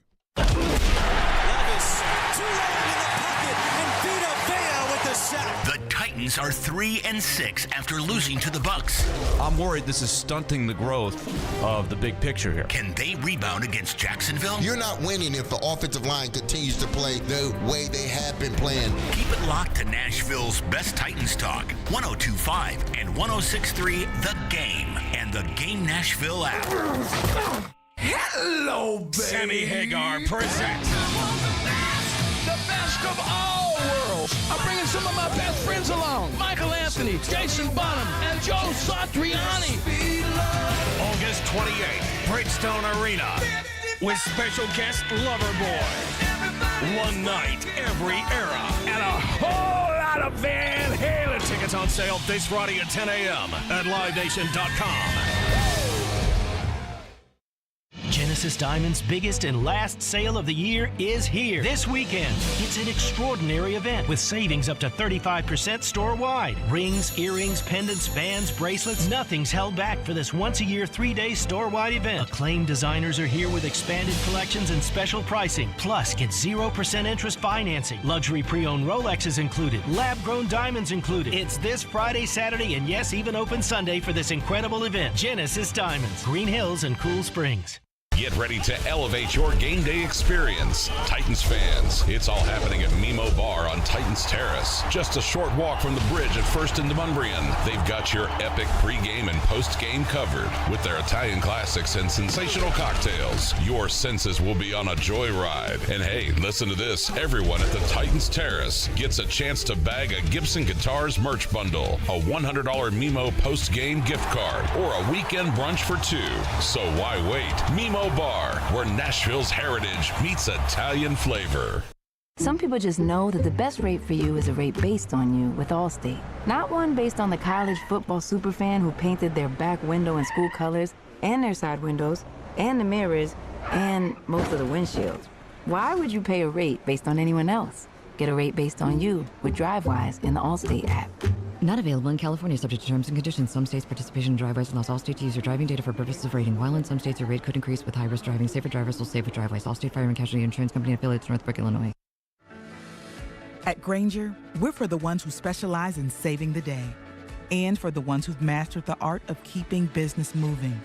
We offer industrial-grade supplies for every industry with same-day pickup and next-day delivery on most orders, all backed by real people ready to help. So you can get the right answers and products right when you need them. Call quickgrainger.com or just stop by. Grainger, for the ones who get it done. I think we're lost again. Wait, what does that sign over there say? Caution wildlife crossing? No, next to it. If you're 60 or older, you may be at increased risk of serious consequences from RSV, respiratory syncytial virus, compared to adults younger than 60. Ouch, I didn't know that. Not all dangers come with warning labels. Talk to your pharmacist or doctor about getting vaccinated against RSV today. RSV vaccines, including Pfizer's, are available. Learn more at bewareofrsv.com. Brought to you by Pfizer. We want to hear from you. Call or text us at 615-737-1025. Our phone line is driven by WilsonCountyHyundai.com. This is Robby and Rexrode on 102.5 and 106.3 The Game and the Game Nashville app. How much are you seeing from this team in terms of just maybe just a little less edge and just intensity because of the results, and where do you think it might go? Yeah, I'm not really seeing that. I mean, it's human nature to, take a little bit off. So there are probably small differences that we can't really see and sense. But, I mean, for the most part, from what I've seen, they've done a good job of being able to keep the morale high and staying loose, right? So I think they've done a good job there. But, you go into this game, I understand the optimism that they have. Now, again, I'm not saying that they're going to make the playoffs or anything like that, but if you win this game, and that's why in an entry of 32 for 32 we did, I picked this game as the most important game for the rest of the season, because if you win this game, now you have gotten a divisional win. You stopped your road streak that has been over a year. You beat the team that is on top of the division right now, and you are only 2 games behind them with a bunch of games left in your division and another game with them here in Nashville where you play better. So I think if they could go in there and win, they could present hope. Now, again, I'm not sitting here saying, hey, they beat Jacksonville, they're going to the playoffs, but this will definitely help them out in what they're trying to do. That was Teron Davenport on with us in the last segment. Appreciate him taking time to be with us this morning. Make sure you tune in to 102.5, 106.3 The Game tomorrow at 6:30 for our college football game of the week. Florida taking on Missouri, presented by Twin Peaks. Take your tailgate to Twin Peaks for scenic views of all the hottest college football games across the country and home of the 29-degree beer. We are live from our 102.5 The Game studio, brought to you by Hiller Plumbing, Heating, Cooling, and Electrical. Joe, I'll throw the question to you. Is this the worst offensive line in the NFL level that you've ever covered? I'm old. I know. And of course we're comparing, for people who don't know, even though I talk about myself all the time, I'm self-obsessed and humble brag about my long career a lot. Most of my career as a college sports beat writer. Yeah. So you're comparing college offensive line versus pro. Yeah, I would say so. I would say it's the worst. I've covered some bad college offensive lines, but I'd say this is the worst. Brings up an interesting topic on the text line. There's some interesting stuff on the text line that doesn't need to be on the air. But Weston Clarksville has, I think there's a good back and forth that I'd like to bring to the show, because this is the text line with Robby and Rexrode. Correct. So Wes and Clarksville's point, which I get, is yes, it's a talent problem, but we knew this offseason was going to be bad. They chose to have a backup O-line as the starting O-line. And my point is, they thought Dillard was going to be good. Dillard's not good. They were wrong. Wes says that's just one player, though. He's not the only one playing horrible. The whole line gets beat on at least half the plays. And this is where I disagree with Wes, and maybe you disagree with me, but this is what I said to him. This is what I firmly believe. If left tackle for this team was good, just good left tackle, I think this offensive line would be about middle of the league. It'd be okay. I'm not saying you can't get better. You can get better at right tackle. I mean, you could go across the board and say you'd like to have a better player at center, right guard, right tackle. But I don't think any of those positions are disastrous for this team. Left tackle is disastrous for the team. And there's an effect on everyone else, right? You have to help that side more than you help the other side. But also, I mean, look at how many times have we seen this protection where they've got like Brewer, because he's so athletic and fast, running around to help the left tackle. I mean, I like it. It's innovative. When you're 175 pounds, you can get around there pretty quick. That is true. When you're a slot receiver playing center, it does help. So there's a domino effect. I really believe that. So that's what you have to fix. And I'm not saying fix that and you're done. But people who think they have to have a completely new offensive line, that's not realistic. And I don't necessarily agree. I mean, I think Brunskill is okay. He's had some bad moments, but it's not true that he gets like beat on half the play. That's not true. I think Brewer, I think Brewer's been okay. At times he gets overwhelmed, but he's And Skoronski's going to be good for sure. Yeah. Skoronski hasn't been amazing either, by the way. No. Skoronski's had his moments out there, but he's going to be good. Left tackle ruins everything, especially obviously if you have a right-handed quarterback. And so that's got to be priority one. Well, they have to upgrade both tackle positions as they move forward here. Now, I agree with you. Yeah. Unless Petit Frere is good. Which it doesn't look great right now, but that would help a lot if he was, right? It would help a ton if he was, but I don't know that that's going to end up being the case. But beyond how it affects everybody else, which I think is a great point that you bring up, like go through the snaps this year and just look at how many times either that the quarterback has been hit, whether it's Tannehill or Levis, or that the sack has taken place, and look how many of them are directly traced to the left tackle being beat, whether that's Dillard, whether it's Radens, whoever you want to put out there, and look at how many are just directly correlated to that guy getting either bull rushed or torched around the edge on the outside. It's a lot. Yeah. So if you cut that in half, how much better would this team and offensive line be? Yeah, look, there are offensive lines out there that are just great 1 through 5, but like I mentioned earlier in the show today, we talked about the Titans fixing their offensive line in one offseason, which is they already had the franchise left tackle. He hadn't played like it. He played like it.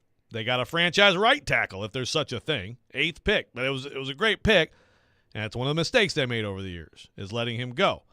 And then they bring in a solid leader and a good center, Ben Jones. I honestly don't remember who their guards were that year. I think probably Quentin Spain and Josh Klein.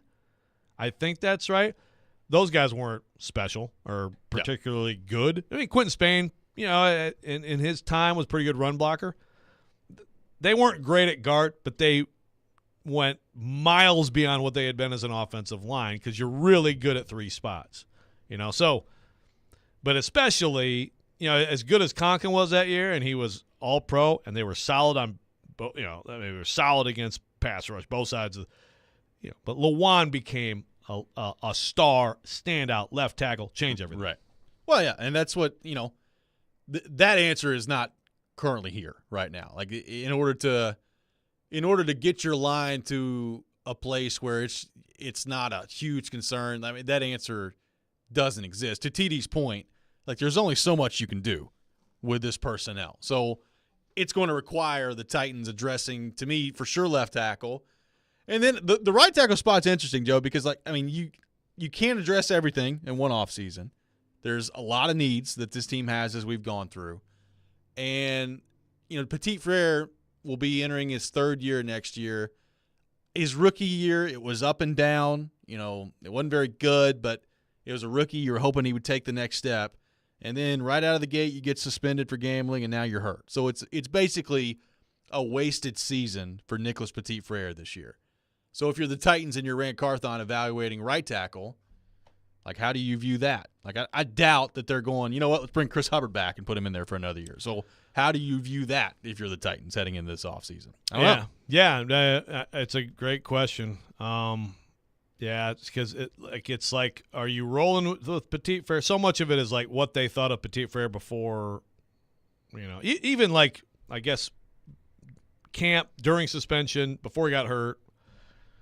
I mean, obviously they had to put him at left tackle. They were desperate. Yeah. But that is his college position. Some people are more comfortable there. Is he just not fit at right tackle? If so, then he's just going to be maybe he's your swing tackle. Yeah.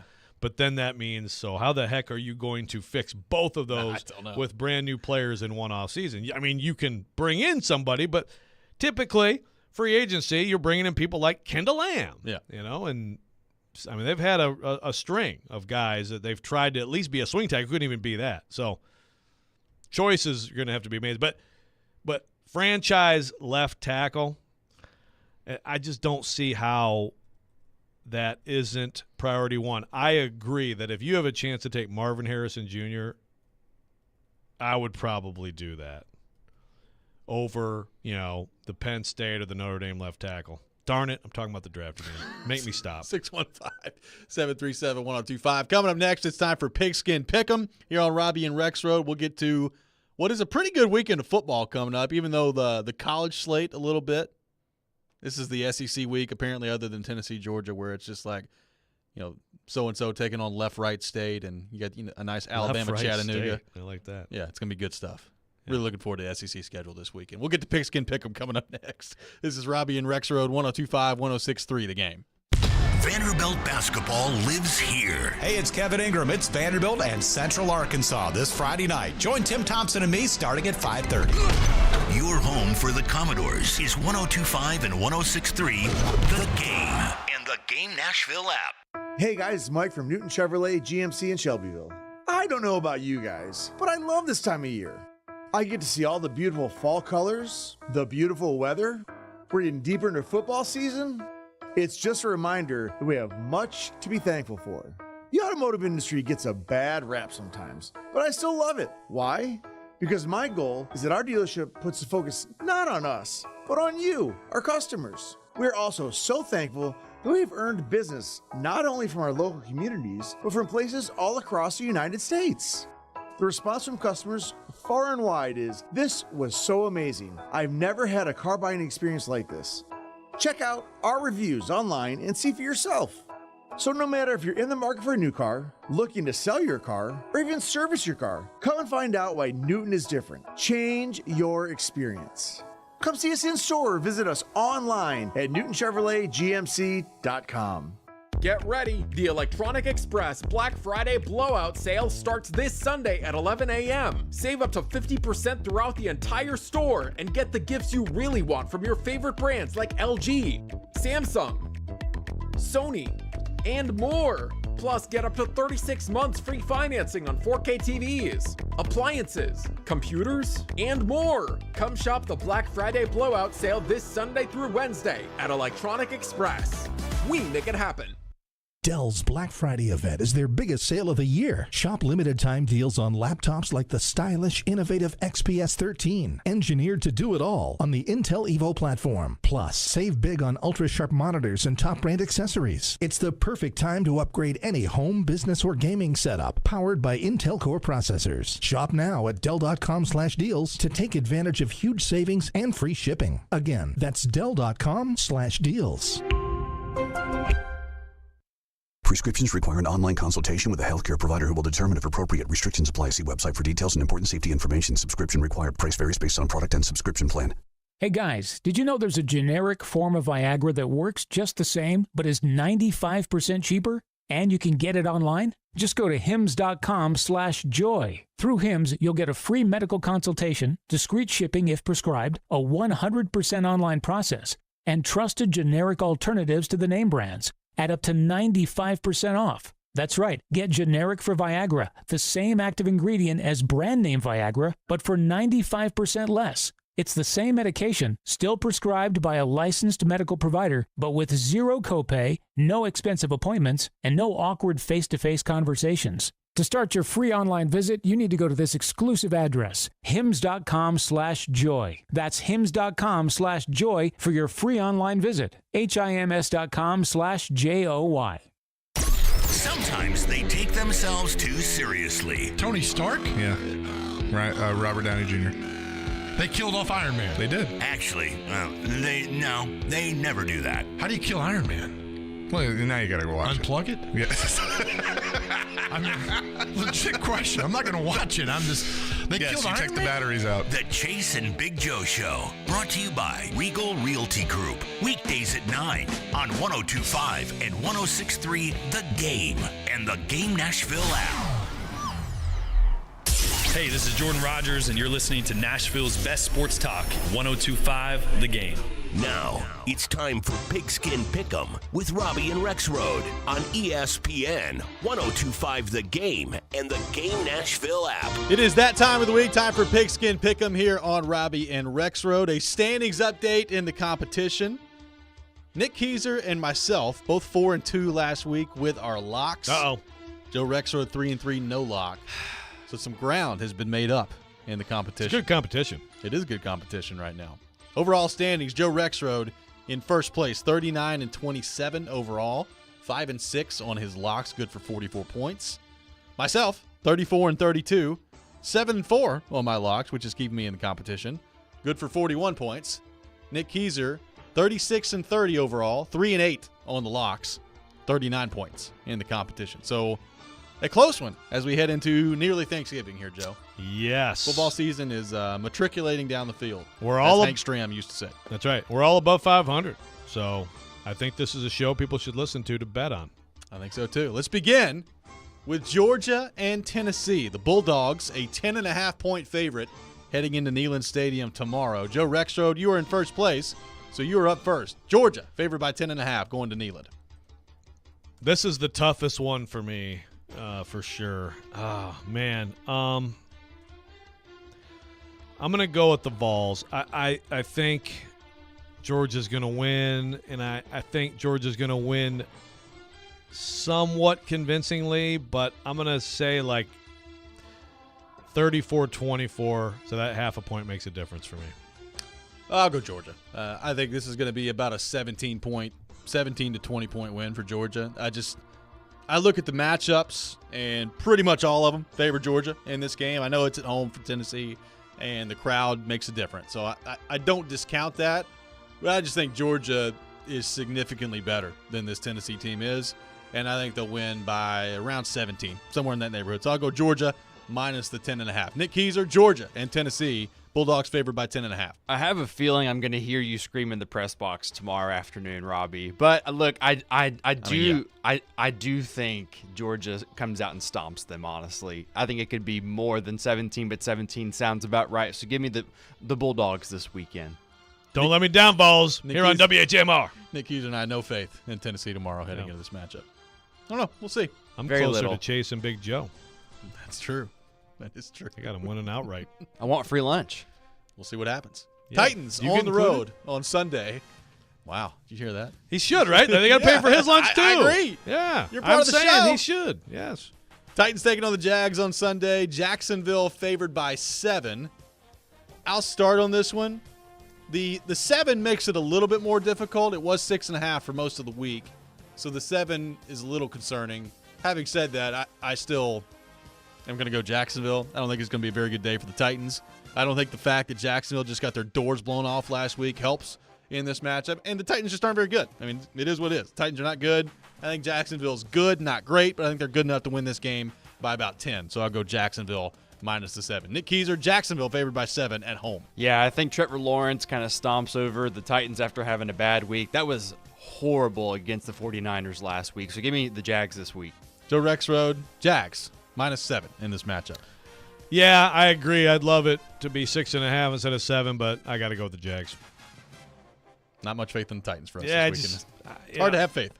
I'm not going to be shocked if the Titans put together a good performance, even though they don't ever do that on the road. This is different. This is personal. This is in division.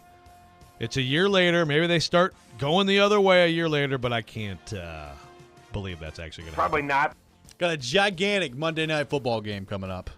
The Eagles and the Chiefs, a rematch of the Super Bowl, the Kelsey Bowl. Apparently Taylor Swift's parents and the Kelsey's parents are meeting at this game. Oh, my goodness. My father has predicted that the ratings for this game is going to be like Super Bowl level with all the Swifties tuning in, but we'll see. Are we going to? So is the camera going to be on the parents instead of Taylor? What if they're like in a different part of the Taylor's club? in like South America, isn't she? I don't know. Oh, so she's not coming, but the parents are. Look, I don't know. Yeah, because You're Kelsey asking the was wrong down person. in South America with her. Yeah, you know she'll be there. She came off the stage and they embraced. They did. Chiefs favored by 2.5 in this matchup. Nick Keyser, Eagles and Chiefs, Kansas City by 2.5 at home. Look, I'm going to go Eagles. I think that they get the job done. I think they are a motivated group this year. I also am a high believer in DeAndre Swift. I think he could play really well this game, so give me the Eagles. Going with the Eagles. Joe Rexrode, Kansas City, minus 2.5 in this game. Very excited about this game. And I would agree. I think right now the Eagles are a little bit better football team than the Chiefs, and maybe they will be in the end. But I think the Chiefs at home find a way in this one. I love 2.5. I think they win by like a field goal, so give me the Chiefs.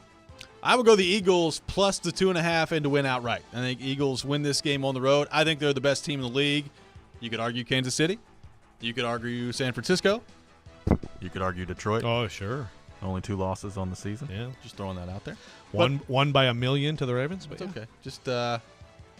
But the Eagles, I think, are the best team in the league. I'll go Eagles plus the 2.5. They get somewhat of a revenge from the Super Bowl last year, even though it's not really revenge because it's not in the Super Bowl. We move to the individual portion of the program. Joe Rexrode, your first individual selection.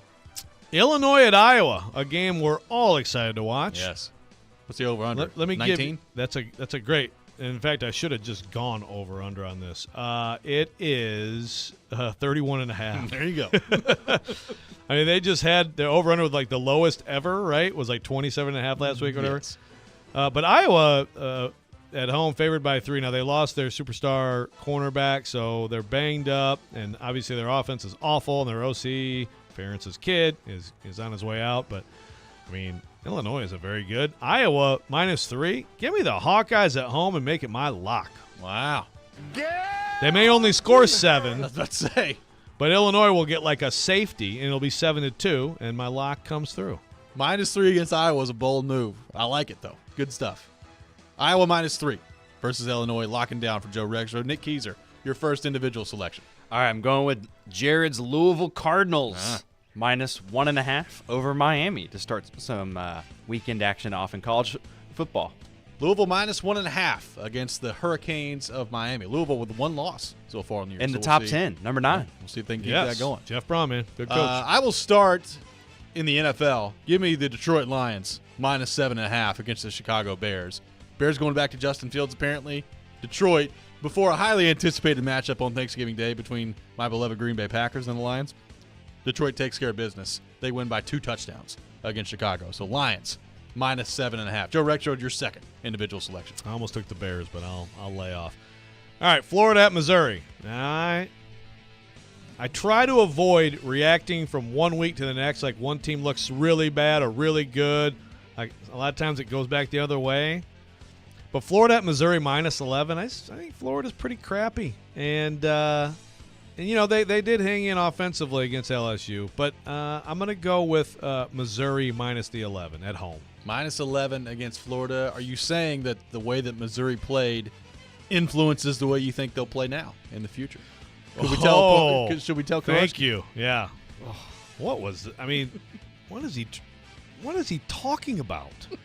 And you supported this behavior. I did. I love seeing you get riled up. So long fuse. Sometimes that's what I do. Nick Keyser, your second individual selection. Heading back over to the NFL, give me the Raiders 12.5 over the Dolphins. I think Vegas keeps this one interesting, honestly. I really do. I'm a believer in Pierce.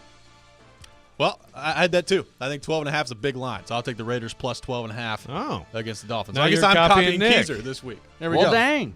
That's a pretty big line in an NFL game, even though Dolphins games can get out of hurry if that offense is clicking. Nick, your final individual selection. I'm going to go 49ers -11.5 over the Tampa Bay Bucks and make that my lock. I like that matchup a lot. I like Brock Purdy, so there you go. So going San Francisco at home -11.5 against Tampa Bay. I will go North Carolina plus 7.5 on the road against Clemson and make that my lock. Clemson's not very good.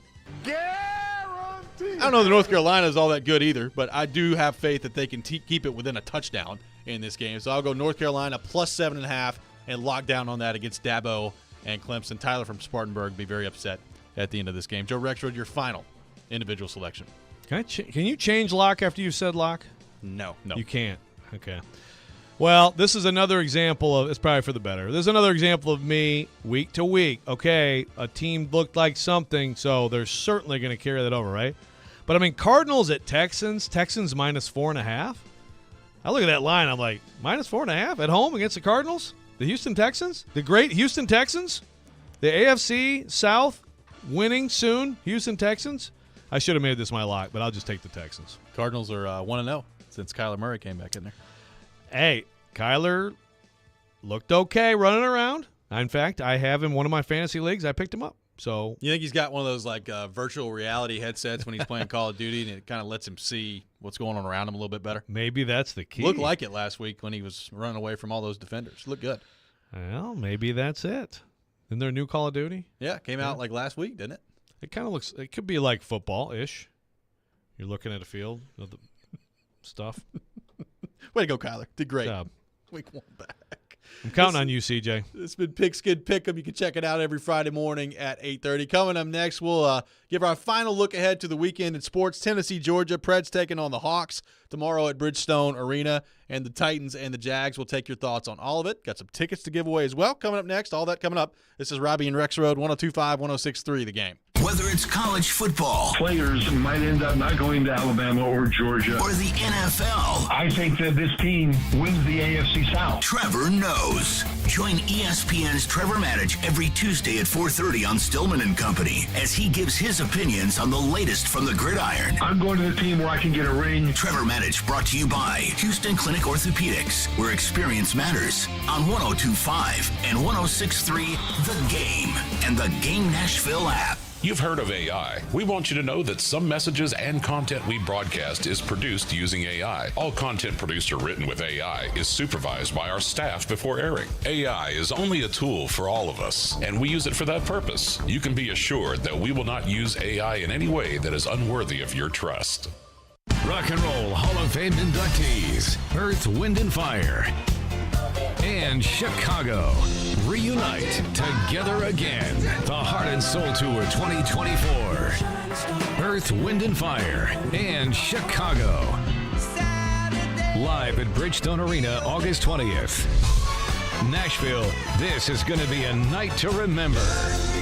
Get tickets this Friday at 10 a.m. at livenation.com. Family Leisure's Ultimate Game Room Sale is back. Huge discounts up to 50% off on all kinds of game room furniture and accessories. Slate pool tables from Brunswick and Legacy pool tables. Prices starting as low as $14.99 installed. Perfect for Christmas. Family Leisure has huge savings on massage chairs. Full body massage chairs starting at only $9.99. 4D massage chair more than half off at $29.99. Family Leisure guarantees to beat anyone's advertised home theater seating prices. Shuffleboards, foosball, and air hockey tables on sale as well. That's Family Leisure at both locations, Franklin and Antioch. Blue Raider fans, your home for all the MTSU football and men's basketball action is on 93.3 Classic Hits and 95.1 Classic Hits in the borough. Catch the action all season long with Chip Walters on the call. Go Blue Raiders! Want even more excitement on game day? It's time to get on Prize Picks, the best way to win big on fantasy sports. Here's how it works. Just pick 2 to 6 players and choose more or less on their stats. If you get them right, you could win up to 25 times your cash. It's quick and easy to make your picks, and with fast and safe deposits and withdrawals, Prize Picks is the place to play this season. Prize Picks has awesome weekly promotions, and they're the only daily fantasy platform with an injury insurance policy, keeping you in the game even if one of your players goes down. Sweat it out. Watch your entry update in real time and continue the fun by making picks on second half and fourth quarter stats. Take your game day experience to the next level with Prize Picks. And right now, you go to prizepicks.com/primetime and use code primetime. Prize Picks is matching your first deposit up to $100. That's prizepicks.com/primetime with code primetime for a 100% deposit match. Prize Picks, daily fantasy sports made easy. Must be present in certain states. Visit prizepicks.com for more details. Just be natural. Try to roll around in it gracefully and not like a puppy. Maria's photography studio is zooming into a flurry of projects. Where did I put that memory card? She needs an assistant to keep business in focus. Hang on while I change the external flash. Oh. Indeed can help her hire great people fast. I need Indeed. Indeed you do. You can schedule and conduct virtual interviews all from your employer dashboard. Visit Indeed.com/credit and get $75 towards your first sponsored job. Terms and conditions apply. Hey, it's Pete Weber. Saturday, the Predators have a midday matchup against the Chicago Blackhawks. Join Max Hers, Jay Moore, and me starting at noon. Your home for Smashville is 102.5 and 106.3 The Game and the Game Nashville app. Did you miss some of the show? Check us out on demand. Subscribe to the Robby and Rexrode podcast on Apple, Spotify, and other major podcast platforms. This is Robby and Rexrode on 102.5 and 106.3 The Game and the Game Nashville app. Welcome back in. Final segment of the day. Robby and Rexrode, 102.5, 106.3 The Game. Robbie Stanley, Joe Rexrode, Nick Keyser here with you on this Friday morning. Preds taking on the Chicago Blackhawks tomorrow. And we have some tickets to give away. A pair of tickets to see the Preds and the Blackhawks tomorrow at Bridgestone Arena.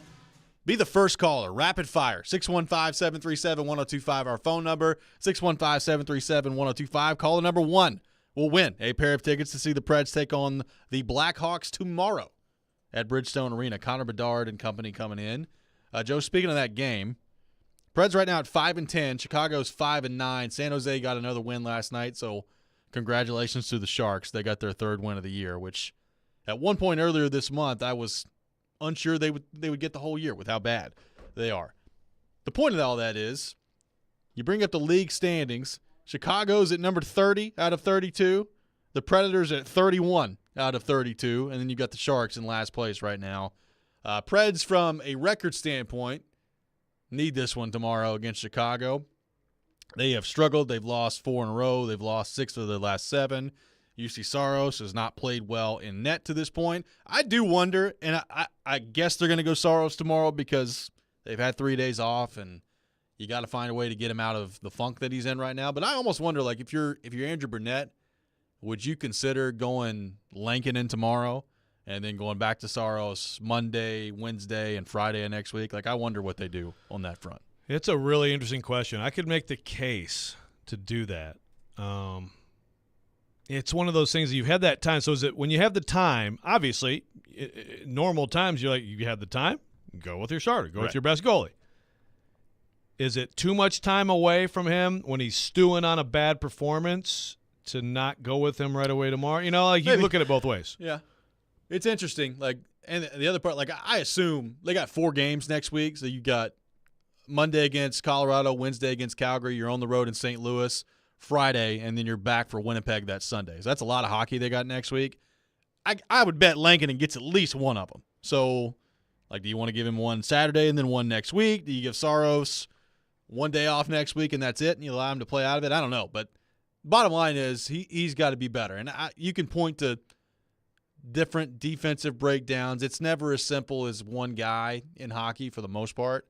But he's got to be better than he's been if they have any chance whatsoever. I mean, look, we're 15 games in to an 82-game season, and I'm already hearing from some Preds fans every day. They're like, yes, keep it up. Keep struggling. Let's go get Celebrini. I was going to say, projected number 1 overall pick. What if Chicago gets Celebrini to go with Bedard? And then some of the conversations that people were having about the NHL and potentially being rigged. That will amplify if that happens again this year. Yes. Get Alex Doherty on the street finding out. Yeah. What's going on around here? You know, you could tell the way he answered that question. He knew it is rigged. Yeah. He just didn't want to admit it. Yeah. UC Saros has to be a Vezina-level goalie for this team to be, to me, in range at all the playoffs. Correct. And he's not that. You know, I mean, I think it's probably good. You know, Barry Trotz basically said, he's not, got to play better. He's not playing. Yeah, he's got to play better. I mean, you know, you can be better in front of him for sure. But look, you do expect him to make up for mistakes at a higher level than other goalies, and that's why he's been an incredible value on this deal for the Preds. Joel, on Tennessee, Georgia tomorrow, how big of a factor will the crowd be in this game? I do want to ask you this, too. There's this discussion going on right now on Vol Twitter that if Tennessee pulls this off, should they storm the field again? I say no, but what do you say? Beat the number 1 team, should they storm the field? I don't think so, because it means you're going to go to the Capital One Bowl. You know, like when you beat Alabama, you were in for an SEC championship. You were undefeated. That game was just and that game, and it's Alabama. Now, Georgia has become the new, or I guess the co-Alabama. Yeah. And they're number 1, which I'm sure Kirby hates. I mean, he'll find a way to tell his team, he'll put another 1 next to it. They have us number 11. They still think we're going 5 and 7. But yeah, I don't think so. Now, like you said, if this is like down 5, 3 seconds to go, Vols at their own 30, and Milton uncorks a Hail Mary from his own 30, and they win on that play, just rush the field. Like, how does it come about? Right. You know? But I would say no in general. Like, you're then earning a 9-3 season, and you still won't even be in a New Year's Six Bowl. Georgia's winning tomorrow. I think so, too. But I'm interested. I'm interested. I'm kind of with my guy David Ubben, who he thinks there's a real chance. I'm not quite there, but I think the Vols are going to come with their best, and their best in that stadium can make up for some matchup issues. You know, there's the science of this is look at the talent on one side, look at how far the Vols select.